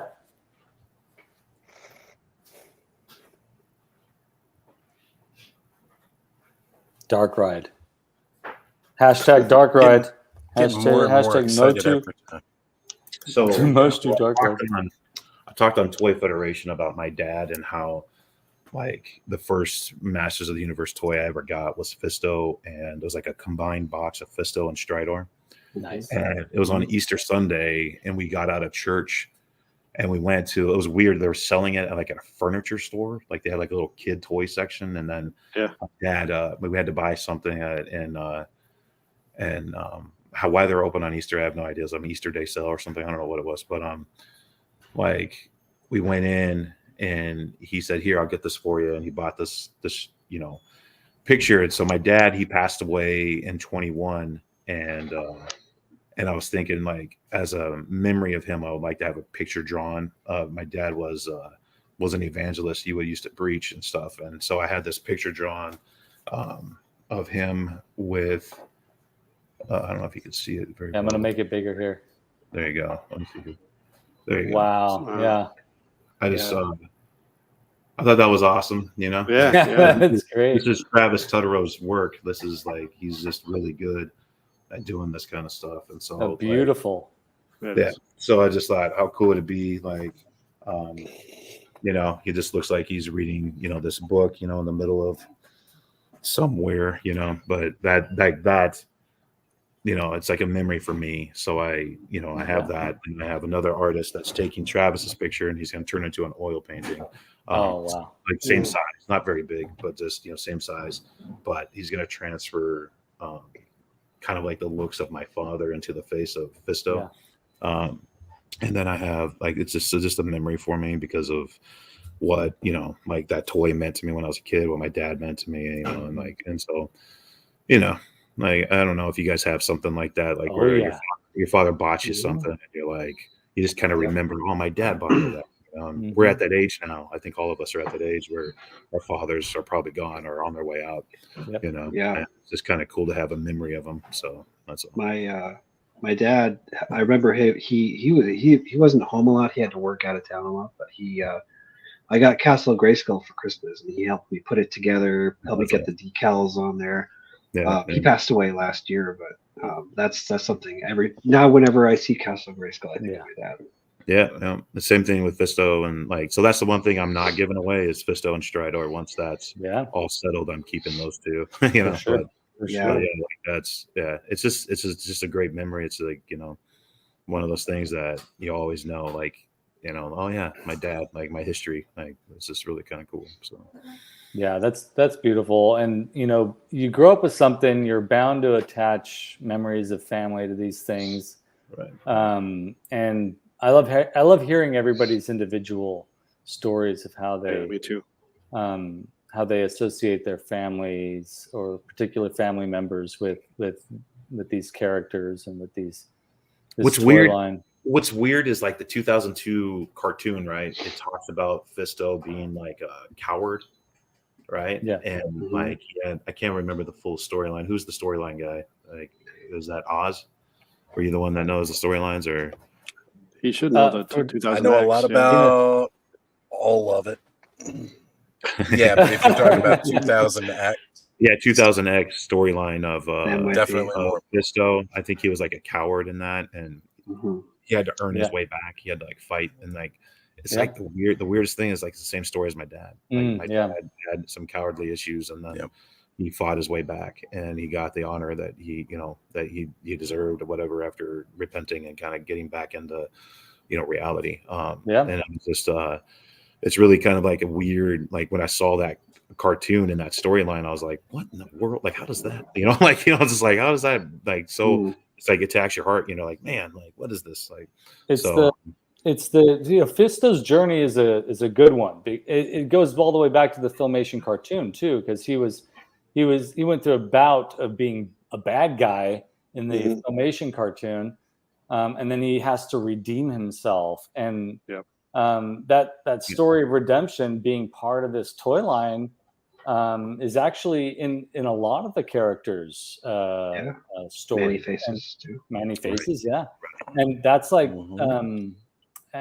you can't, if all the heroes are just heroes and all the villains are just villains, that's, you know, where's the depth? Yeah, because there's no human beings are complicated, and I love that Masters never shied away from those complicated character traits that human beings have. Yeah, I love that. Like that's, I mean, that just really, that's so true. Yeah. Me too. Yeah, great stuff. So I can't think of any other questions that I can answer that people have asked me. Do you guys have anything for me? Well, I don't have any questions for you except for one, but I don't know if the other guys do. I have one question I've been sort of holding on to. Sure, go for it. But guys, do you have any questions for Matt before I ask that Well, one? since you are working on that Terminator statue, you know, based off the art, are you doing other toy lines in this sort of way? So G.I. Joe, we're actually we're working on the flagship. And wow, we want to do. Wait, hold on a second. You said the flag? Right. So in its original form, that's a 7-foot Vita set. Me and another guy are looking into a trailer that you hook up to a truck. wow. It's going to be a USS Flag Airbnb. We're looking for Guinness to come in and be involved. So Guinness Book of World Records. And so it'd be really fun to do something. Sorry, to make it look amazing. So I'm messaging somebody very feverishly about that. Right. USS Flag Airbnb. Right. You could land a Cessna on that, I think. And then we're looking at so that's one, and we're also just the artwork on the boxes of G.I. Joe. And doing statues of those, you know. They had great stuff. Very humble stuff. This is weird. I was looking at it the other day, and I was like, I don't know if you guys remember the artwork for Batman Returns on the clamshell boxes, like those. The clamshell. Like that was like that artwork looked pretty cool, and I thought, well, what if we did a couple of those in statues? Like that would be kind of fun. Yeah. And then just I've been looking at all this artwork from all these old IPs that, you know, I was like, man, some of that stuff was just beautiful. Like it's beautiful art on boxes that we should have statues. We should have dioramas based on those. I would like to do a diorama of statues, not blowing up the toys, but actually creating statues from the original artwork, doing something amazing and having multiple IPs in the diorama. So it's like, you know, like they're kind of tag teaming and all these different, you know, things are working together to defeat something. I thought that would be fun. Just, you know, so lots of ideas on the drawing board, stuff that's actually in the works. The G.I. Joe thing is in the works. Let's see, finishing up the Masters thing. The robotics is in the works. Statues. Any interest in? Go ahead. I was gonna say, any interest in like real Ghostbusters or the Kenner Aliens and Predator line? Yes, absolutely. Yeah. But as I said, like artwork, the artwork on the box. Yes. Yeah. I don't want to compete with like the real list. Like if I do a Predator or Alien, I'm not going to do the real statues. Yeah. No, you do the Kenner style stuff. Yeah. I just do the Kenner artwork. I wouldn't do like, remember I said I'll do like 3 different, like a real to life one, right? Like a Kenner. I won't do the real to life ones of the Aliens or Predator. There's just too many out there that are way better than what I'm going to do. Yeah. So I would just probably say better. Well, I would argue that I wouldn't want to compete with some of the beautiful Predator statues that I've seen. I wouldn't want to try. Like I was like, I can understand. I don't mind doing something different than what he's done, but when you come to like, that's why I'm doing Power Arm Terminator. There is amazing Terminator stuff out there. Yeah, right. It looks really great. Well, yeah, but nobody's ever done Power Arm, so I don't mind doing that. Right. Yeah. And then the toys is a great place for that because again, most people are going off the aesthetic from the movies and such.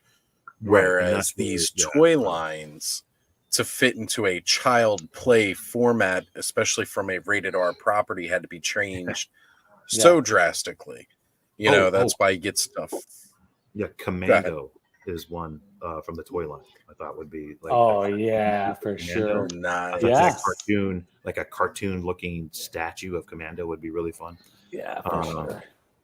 And then one of the old Terminator toys was pretty close to how he looked in Commando. The old, which one? Let me see if I can find it real quick.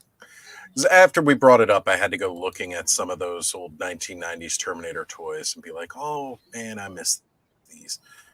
Because that's sometimes what I do here. And oh, here we go.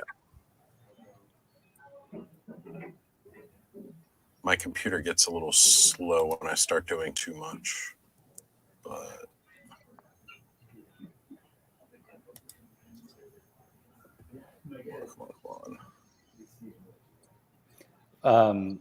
Oz is our real-time researcher, and once he gets deep into the research, he becomes a little glitchy over there in the corner, and we can always tell. He's like looking stuff up right now. Right.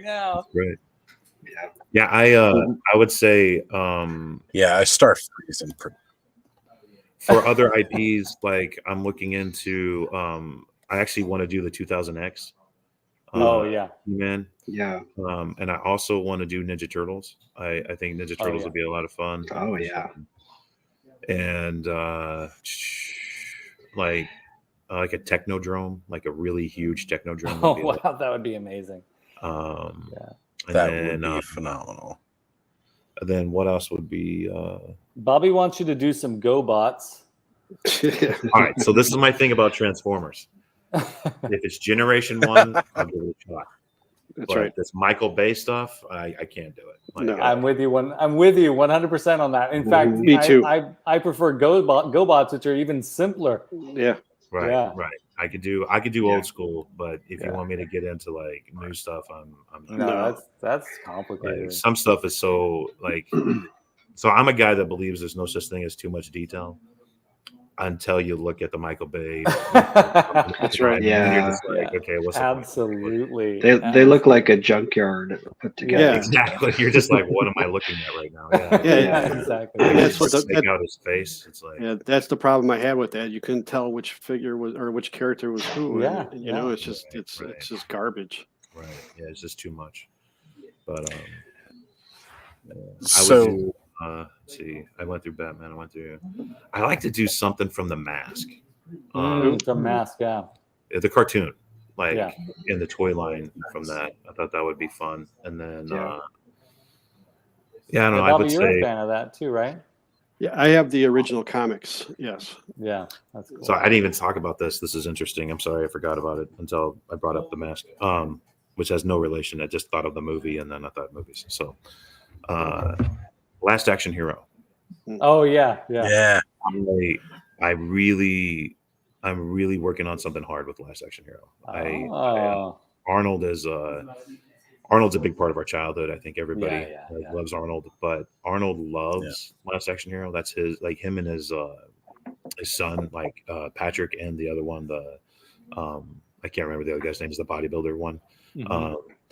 They're both talking about it right now about how much that was their favorite movie, and they're plugging it everywhere. And I heard like through the grapevine that they're actually thinking about making a new movie about it or a sequel or something. And I thought, how cool would it be? Tell me somebody finds that golden ticket. Yeah, I thought, how cool would it be if we did a really cool statue of him on that helicopter, like holding the kid. Oh yeah. You know, like he's holding on to based off the movie art. Yeah, based off the poster. And I thought, man, that would be a fun statue. That would be a really cool looking statue. With a kid like trying to get that ticket that's flying through the air, you know, like.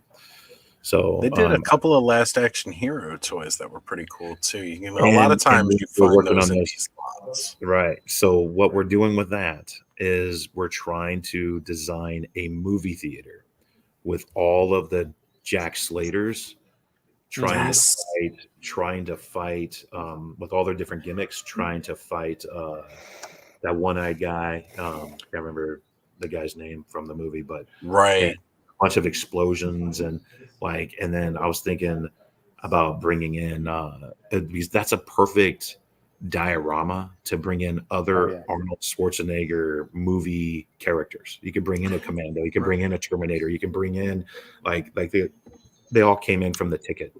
Mm-hmm. That would be a fun diorama for people to see of just like, you know, like just this blown up theater, like Sure. everybody's battling and like, you know, just it'd just be fun, you know. So Oh yeah, that's cool. That's a great idea. This toy on the left here is a little close to how he looks towards the end of the movie in Commando, with more of the tactical vest kind of thing. So is it just me, or did the one that has like the chest that pops off? I don't know if you remember that. He has like a gray tank top or something like that. Yep. He looks Russian. Like he doesn't look like Arnold. He looks like a Russian guy. I'm like, every time I saw that, I was like, but so I'm gonna do that. I'm actually gonna do that statue of the artwork on the top of that with him. But do like make him look like the Russian statue version of him, because I think it's just such a great like piece of art. So I was just, yeah, it's funny. That's cool. So that one. Here we go. Let me see if it'll open. But yeah, I was gonna say that was on a different, like, you know, when you Google and it's got like right below it like similar ones. So that was one right below this one. I'm gonna try to blow it up here, but yeah, he definitely looks. He looks like somebody out of like some Russian thing, but he's next to the same Cop T1000 here. It's not the greatest resolution, but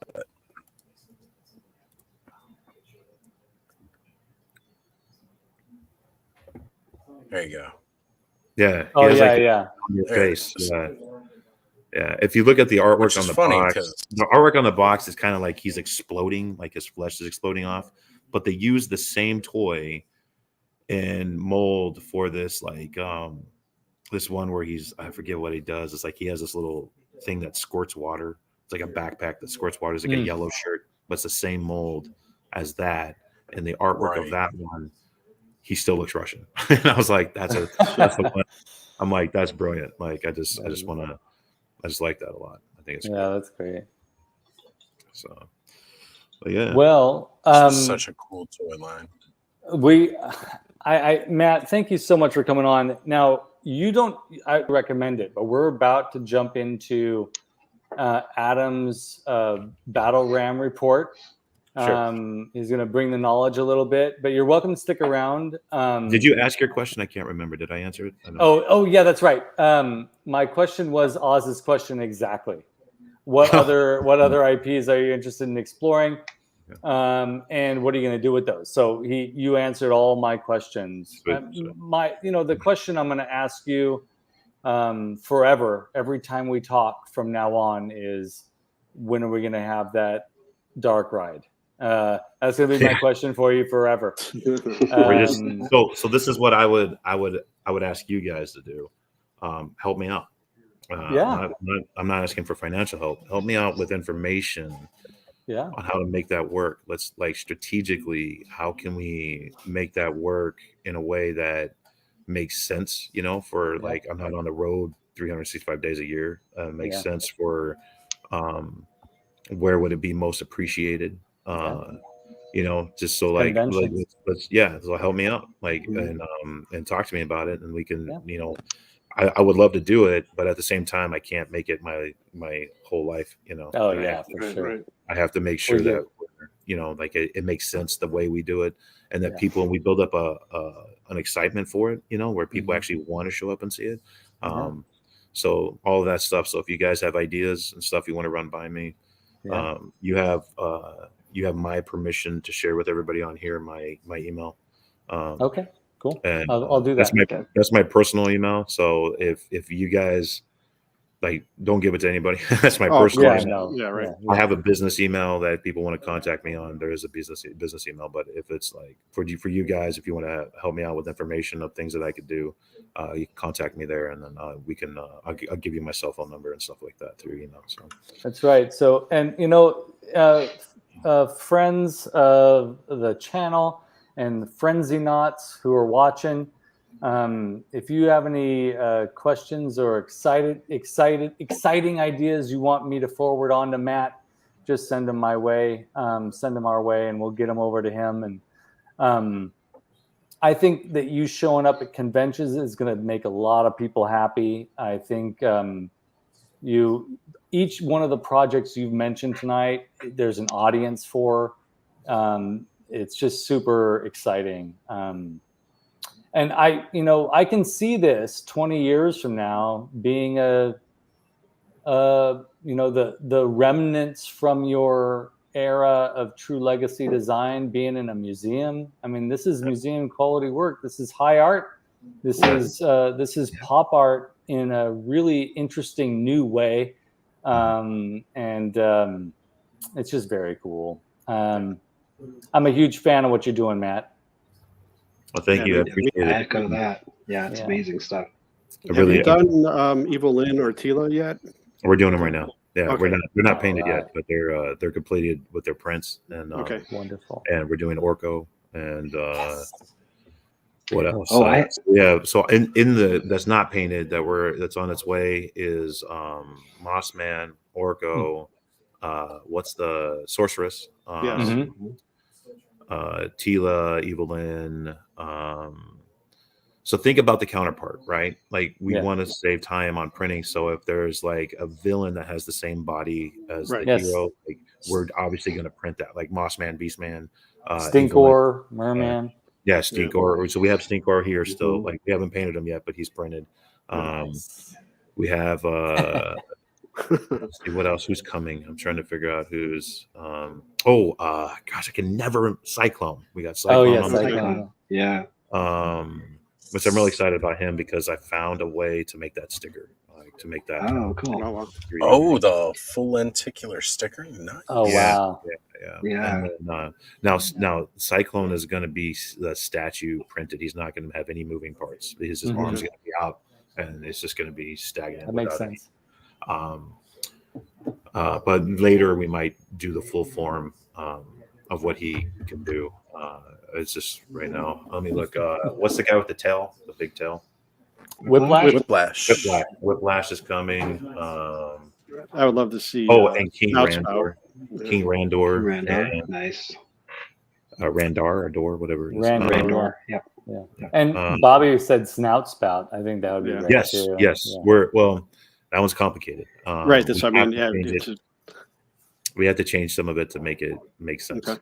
But it's just hard. But yeah, lots of scanning. So when we do the robotics, it's going to be a lot different because we have to print every piece separate, and that's more money, right? So right now, we're looking at like $300 a character, and that's added in all the man hours, everything that has. See what I'm saying? Like this stuff costs money. People don't think about it, but it costs a lot of money. So if we were to do a robotic version of Mephisto, that's a lot more man hours. It's a lot more pieces that we have to put together. So it just adds up. So our hope is that people will buy our statues that we're designing. So the money that comes in for the statues can pay for the centerpieces that people can.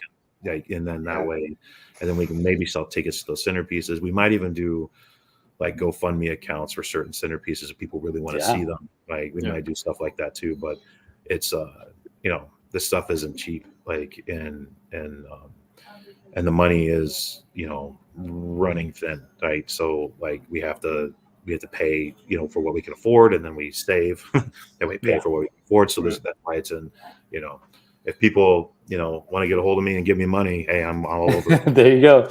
You heard it, folks. And I will use it. I mean, I will make sure you'll see exactly where it goes if you for this kind of thing, if you're looking to donate money to this. But that's the truth. It's a fortune. So like now, for sure. We're looking at 90,000 already. Yeah.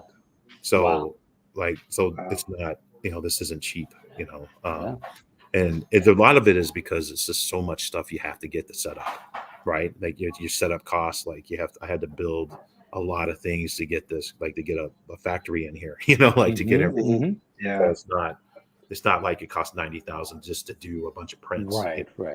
It's like everything that you have to spend in order to make it work. And to get it flowing and to get a system going and to get people working and paying the people and then paying, it just adds and adds and adds. And then at the end, you're like, well, dang it, I have to sell my house. Like, so, like, that didn't happen. But yeah, it just adds up and adds up. So that's it. Well, you know, we'll definitely help you promote. So if you end up starting up a GoFundMe or a Kickstarter or anything like that, we will promote the heck out of it here. And we're brainstorming like crazy. We're brainstorming. So this is where it's like, if we put up a statue that we get licensed. So I'm going to the Las Vegas Licensing Expo next year, and we're hoping to get licensed for the Terminator. Right, that's what we're hoping to get licensed for that. We're going to do the reveal at the RetroCon, and then if we get licensed for the Terminator, or we'll talk to Mattel because Mattel's there too, and see if we can get licensed for the statue we just showed you. What's his name? Mosquito. If we get licensed for those, what's going to help is you guys just like promoting the buy them. Like we'll set up a Kickstarter thing once we get licensed to purchase these things, and the money that comes in will definitely pay for these amazing dioramas you get to see, and it'll help pay for the next statue. I'm in Vegas, so you can invite me, right? What's that? I'm in Vegas, so you can invite me. Yeah, for sure. When we'll be in, I think it's in May or April or May. I can't remember. I think they changed it this year to April. This next year. There you go, Bobby. But you can get my email from sorry, names again. Skele. Ron. Skele. Ron, right? Yeah. Get my email from him, and then I'll give you my cell phone number. We can text and we can meet up, and you can maybe if you want to come along with, you can see us get either licensed or turned down. You know what I mean? Oh wow, you can. That'd be great. We'll document the whole thing, man. Yeah, no kidding. We we'll put it up there. Like, we don't know. You know, a lot of times like licensing. Sometimes it's like you pay 10,000 and you have to pay 10% of everything. You know, like everything you sell, you have to pay 10% into it. And you pay 10,000 down. Sometimes, like people just like I met the guy who played Dracula, his daughter, Bella Lugosi, right? Yeah. So I met his daughter, and she's just a sweetheart. And it was at a licensing expo in Vegas. And she was like asking us, can you do this statue of him on like when he walks out of the train station or whatever it is? And it just like it meant a lot. With her grandfather, not her father. I think it was her grandfather.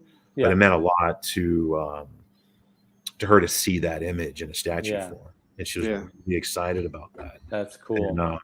And so there's like you meet different people. You meet it's just fun there. So if you ever get a chance to go to a license expo yourself, it's really kind of cool to see what people are making.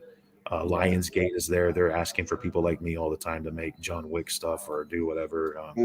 So it's like it's really cool stuff. So if you do want to go, and Bobby, if you want to go, let me know, and we can check it. That'd be excellent. We'll hook it up.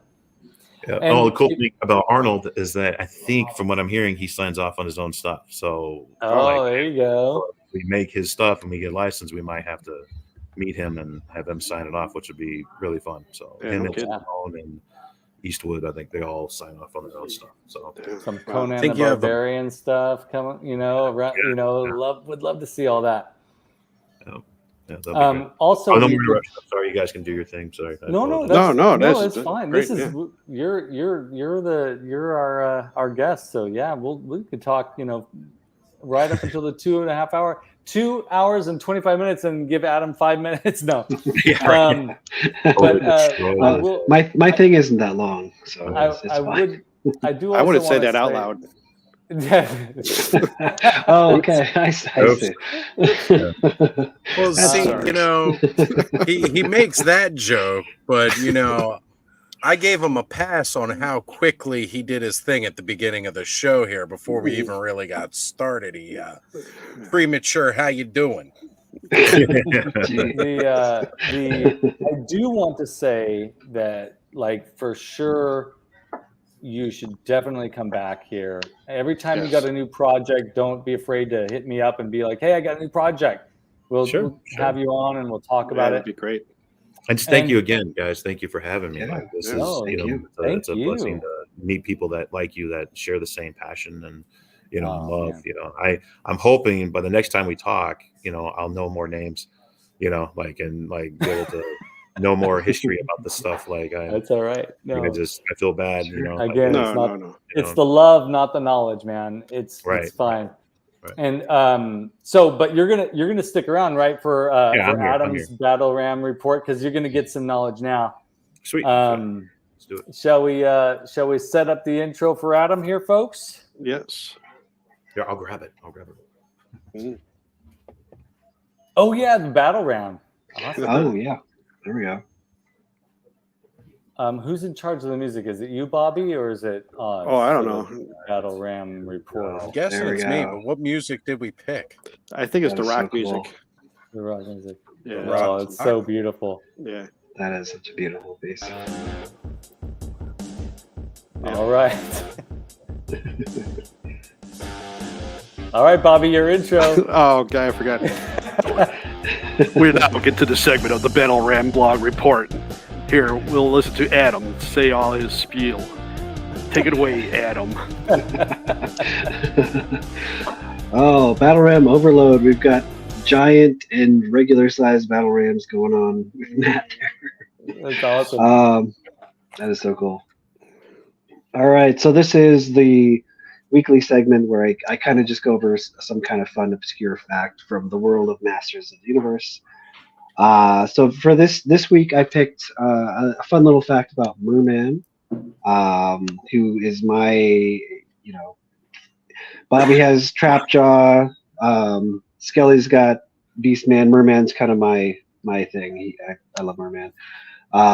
So a little bit about kind of the prehistory of Merman. So this is a lot of, probably most people have seen this, the early concept art for Merman. Much more kind of ornate than the figure that we got. This sort of this sea, kind of kelpie looking costume with gloves and boots and kind of, hanging, scales and all things.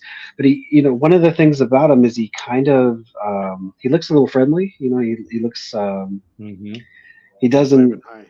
He's not obviously a villain, and there is some history behind that. So if we go to the next slide, so the earliest treatment, kind of the earliest sort of story treatment for Masters of the Universe was even before Lords of Power.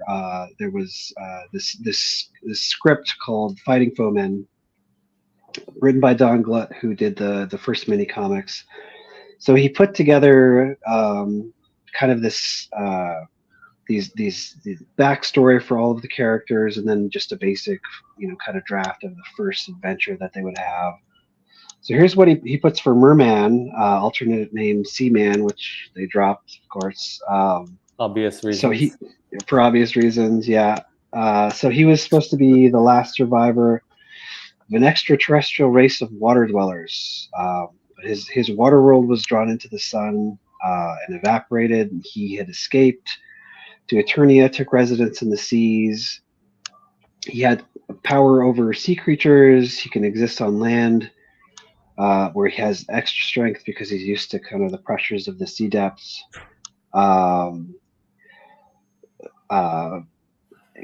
He's extreme heat can dehydrate him. So kind of that backstory. But you get it's basically, if you look on the characterization sheet, just kind of the figure sheet for the pitch, for the accompanying pitch that goes along with that Fighting Foeman thing, he uses his aquatic powers to help He-Man. So he's at this point he's one of the heroes, and so that's kind of it. You don't get that in any of the actual stories that get published, but you get little echoes of that in a few different places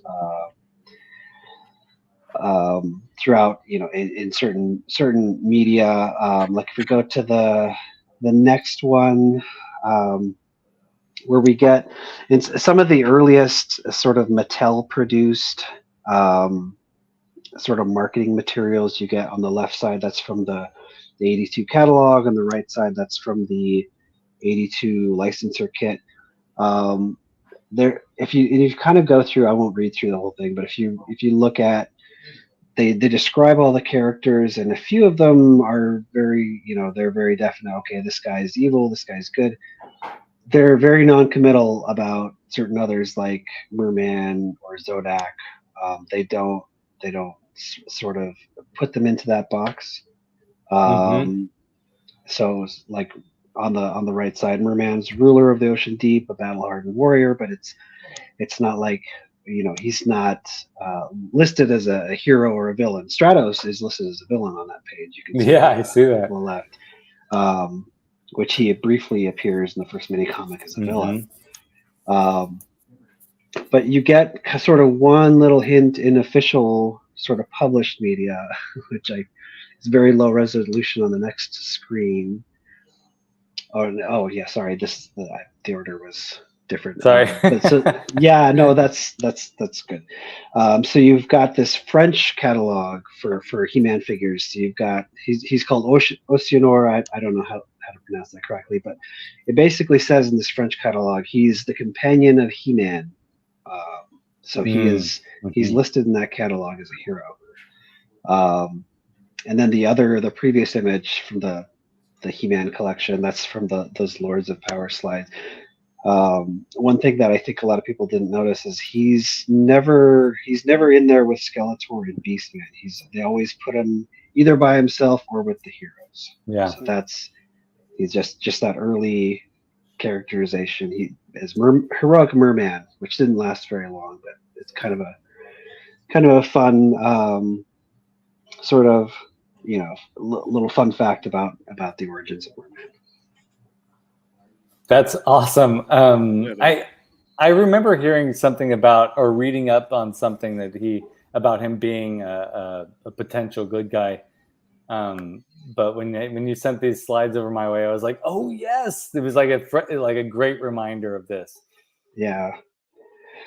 So any comments or questions on Merman's backstory? My question is, how many of you in the chat wish that Merman had stayed a good guy? While see if people answer that question in the chat, but how about you guys here? I don't. I like him better as a villain. Yeah. I mean, the way I always looked at it was to me, the villains were like their own individuals jockeying for power kind of thing. Like Beastman, he's ruler of the beasts and the animals, but he's not.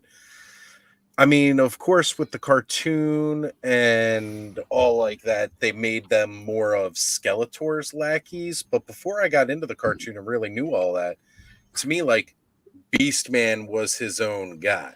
Merman was his own guy. Skeletor was like his own guy. And they all kind of fought against the forces of good. So that's kind of the way I always enjoyed it. And I kind of wish Merman were like more like, now, all you land dwellers and all your crap on land, that's you guys' problem. I'm chilling out here in the sea, but I don't want somebody else to get the secrets of Grayskull, though, because then they could be a threat to my oceans. Yeah. That kind of aligns with It kind of aligns with what Thanos is saying. Oops, sorry, Oz. Go ahead. I was just bringing it up too. Yeah. Kind of a grumpy guy from the ocean who doesn't want anybody on his front porch or on his front lawn. He'll start his own group. Get off my kelp. Yeah. There we go. How about you, Bobby? What were you going to say a minute ago? What do you mean? I already said what I said. Oh, I thought you were going to say. I thought you had something to say. I thought you. No. I just said that. Yeah, I like him as a villain. Yeah, I know Adam was saying something with Clawful or whatever. Oh, I was going to say he could start his own faction with Clawful. The C faction. But yeah, I don't know if I would change anything, but I do sort of like Masters of the Universe is so flexible. There's so many different, individual canons. You can kind of make up your own universe. So sometimes I do, like I have, my sort of prototype setup back there. Mm-hmm. Sometimes I do put Merman with the heroes. Sometimes I put him with the villain, just kind of whatever I want to see that week. Yeah.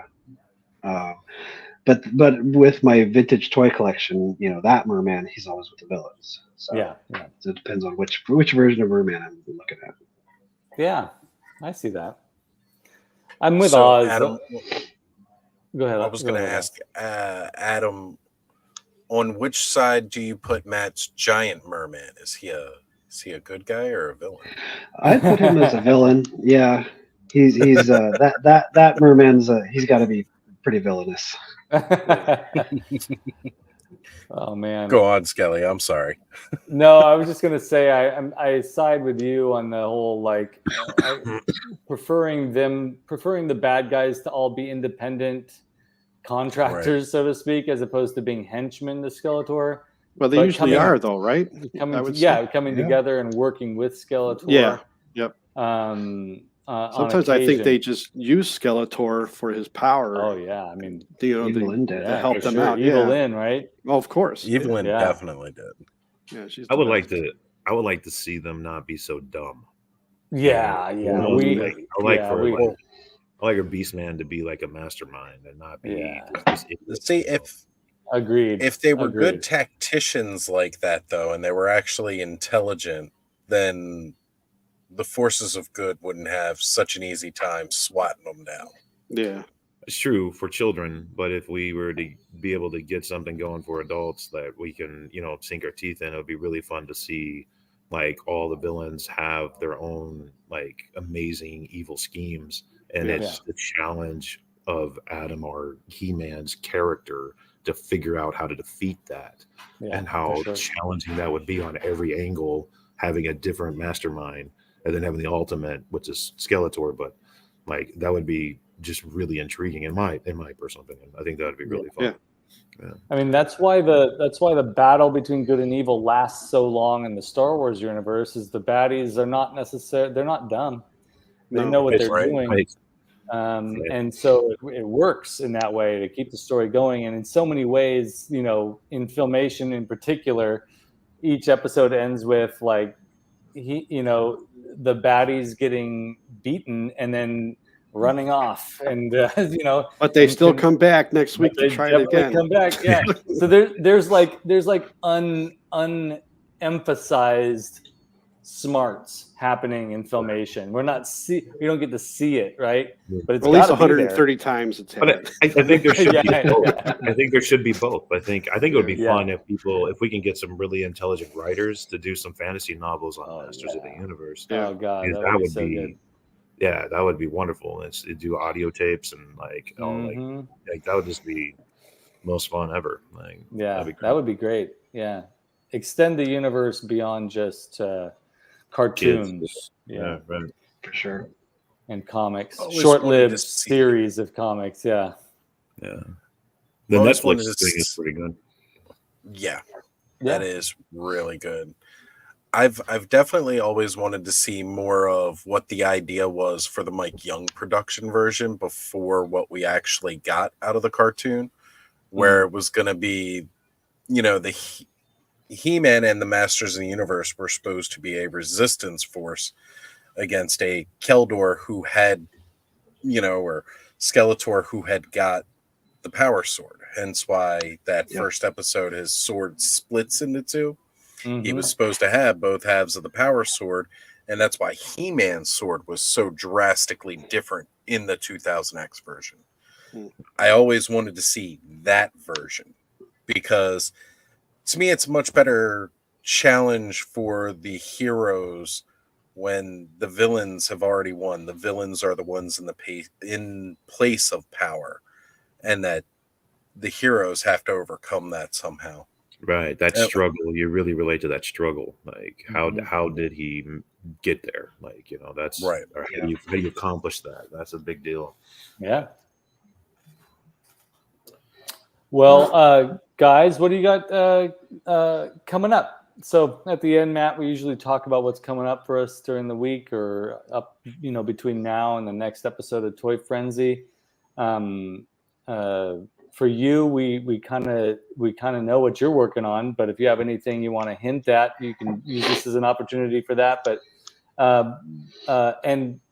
Bobby, I want to start off with you because you got something really awesome happening right now. Oh, thank you. Would you mind letting folks know what's going on if they don't know already? Yeah, my Decker Northcutt Case Files series I'm creating, writing and narrating it on YouTube. Episode 3 comes out tomorrow. 9 Pacific, noon Eastern. The episode Tommy Fat Belly. So it's going to be really good. I like the episode. I think it's going to set up the rest of the series. So it's going to take off after that.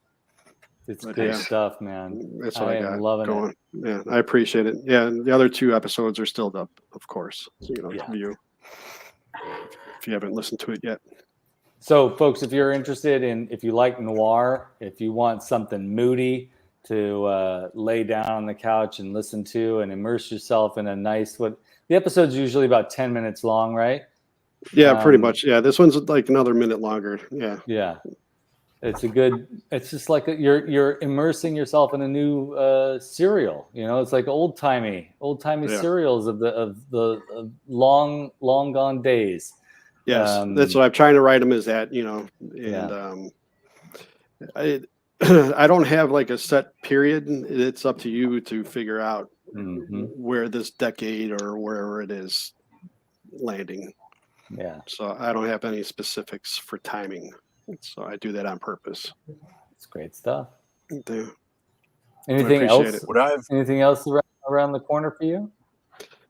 Just punk rock CDs on Instagram that I do every day. Listening to some great music to show off what I listened to that day, and I have fun with that one too. That's great. Yeah. I'm a big fan. I know, appreciate it. So, Bobby, one thing I wanted to ask Bobby about this, right? Okay. When you used to do like your Masters of the Universe stuff, when you were doing that under Vintage MOTU, and you would post about your toys, you would talk a little something about like what that toy meant to you or how it felt.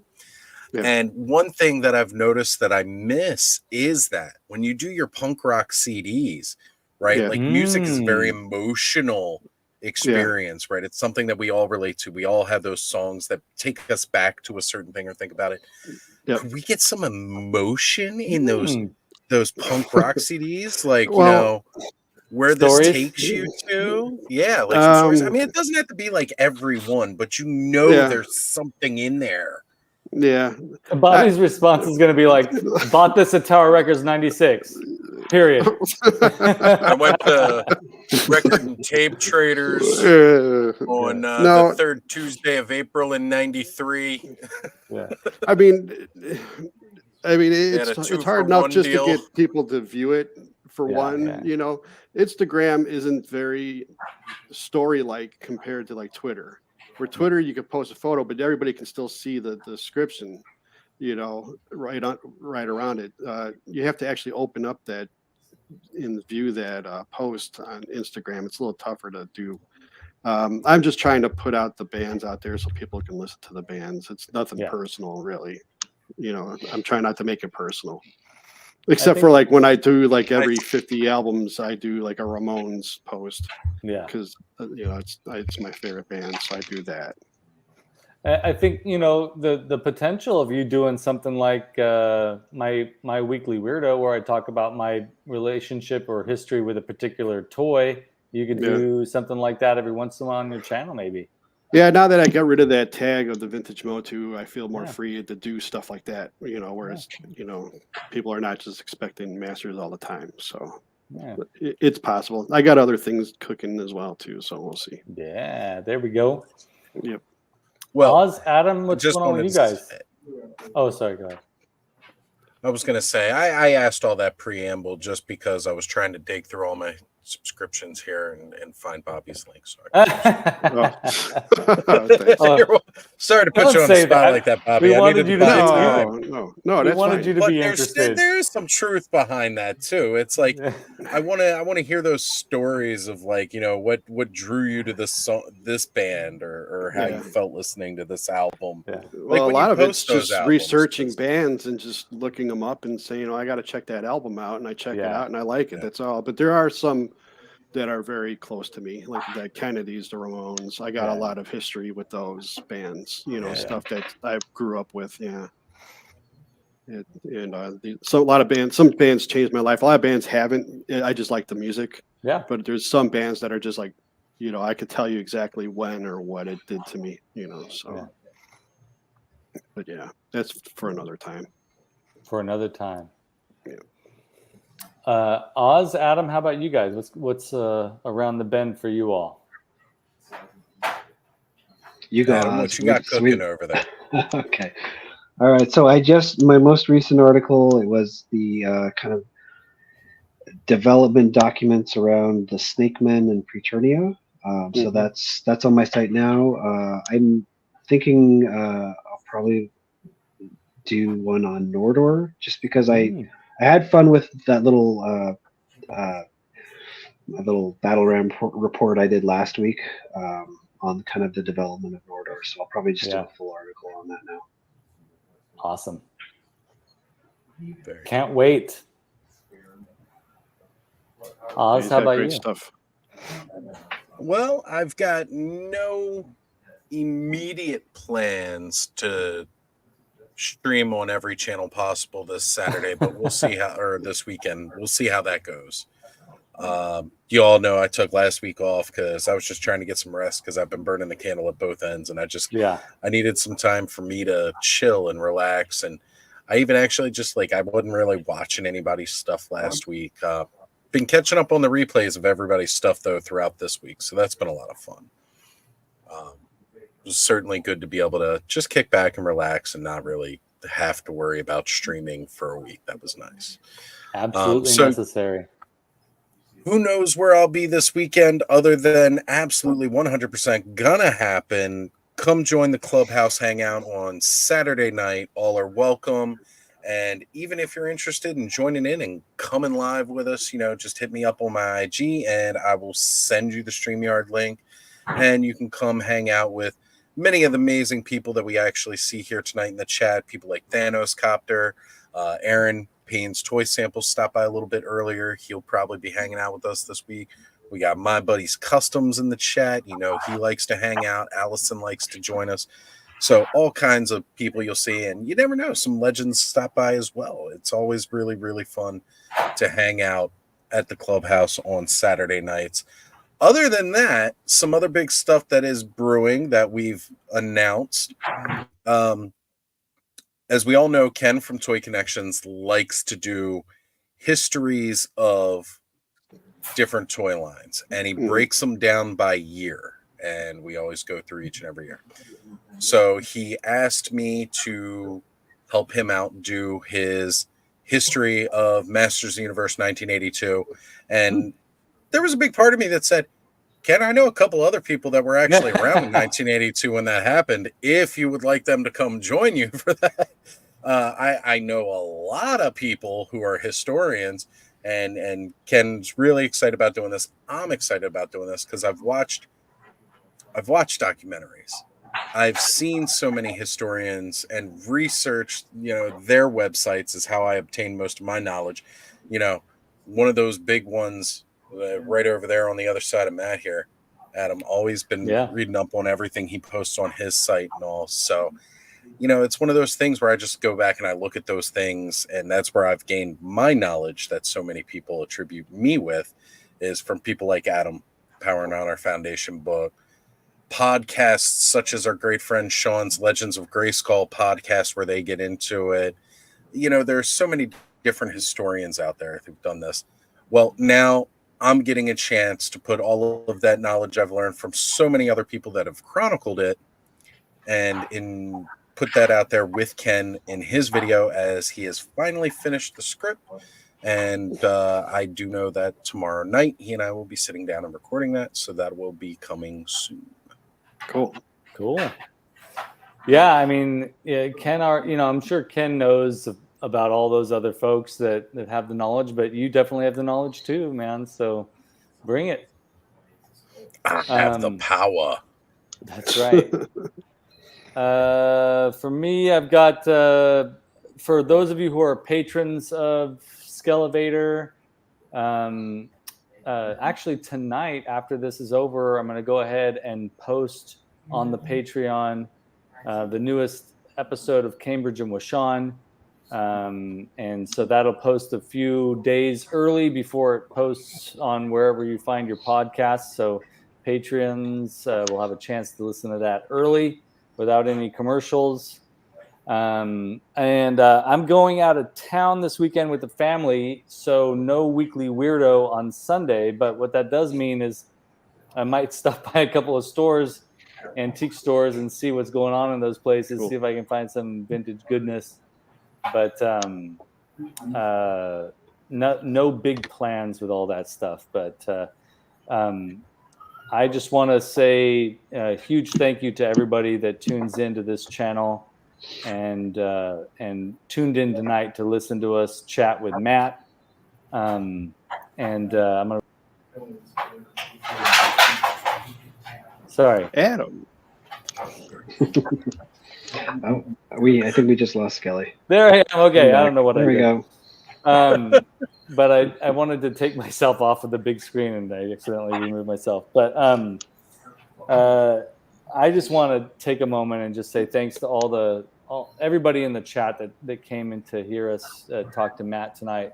Yep. And everybody that's a Patreon supporter of Oz, Bobby, Adam, and myself. Can't thank you enough for your support. Everything that you do comes back into the channel in some way, shape, or form.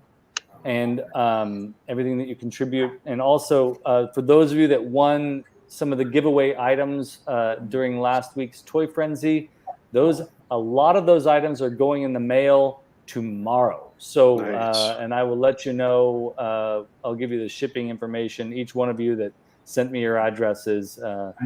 So you'll be getting those prizes next week, which is really fun. And I just want to take a moment and tell you, Matt, can't thank you enough for being a guest. Yes.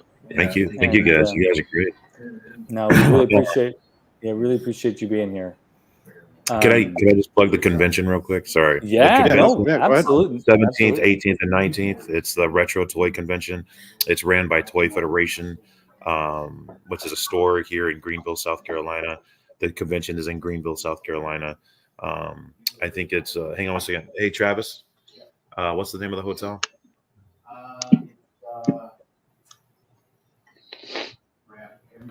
Embassy, right? Embassy Suites. What is it? Golf Resort. Embassy Suites Golf Resort. And that's the hotel that it's going to be in. It's huge. Every retro toy you can think of is going to be there. They all have like their own little booths, and if you love collecting old toys, you'll be able to get them. And then Toy Federation is like Ryan, who owns Toy Federation. He's the one that puts it on, and he does a great job. He's awesome, and he's the reason I'm able to even do this, like, and put this out there, because he's allowing me to reveal it at his convention. And, so I just really appreciate him a lot. And then that's it. And then what I'm doing is this week is I'm gonna blow this picture up. I don't know if you guys are familiar with that. Yep. Yes. It's gonna be blown up, not 240%, but I think it's gonna be like, I'm guessing like the size of a bus stop poster. So Oh wow. 4 feet by whatever. So it's gonna be pretty big. So I'm doing that tomorrow, and then Nice. and then that's pretty much it. I'm also so just working, painting, lots of painting, nonstop painting.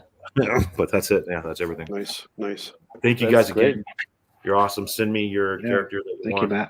Make sure that you guys get it. So. Oh, that's really, and that's really a wonderful thing to do. We really appreciate that, Matt. Can't thank you enough for offering that to us. And we will follow through. We also want you to know that we'll do anything we can to help promote you and your endeavors. We're here for you, my friend, and you're welcome to join us anytime to talk about whatever projects you got coming up. Yeah. Thank you so much. Appreciate it. And I'll keep tuning into you guys too. So thank you, Matt. Appreciate it. Thank you, Matt. We appreciate it, Matt. Thank you. Absolutely. God bless you. Oz, you said you had some big news for tonight that you wanted to share. You hinted at the beginning.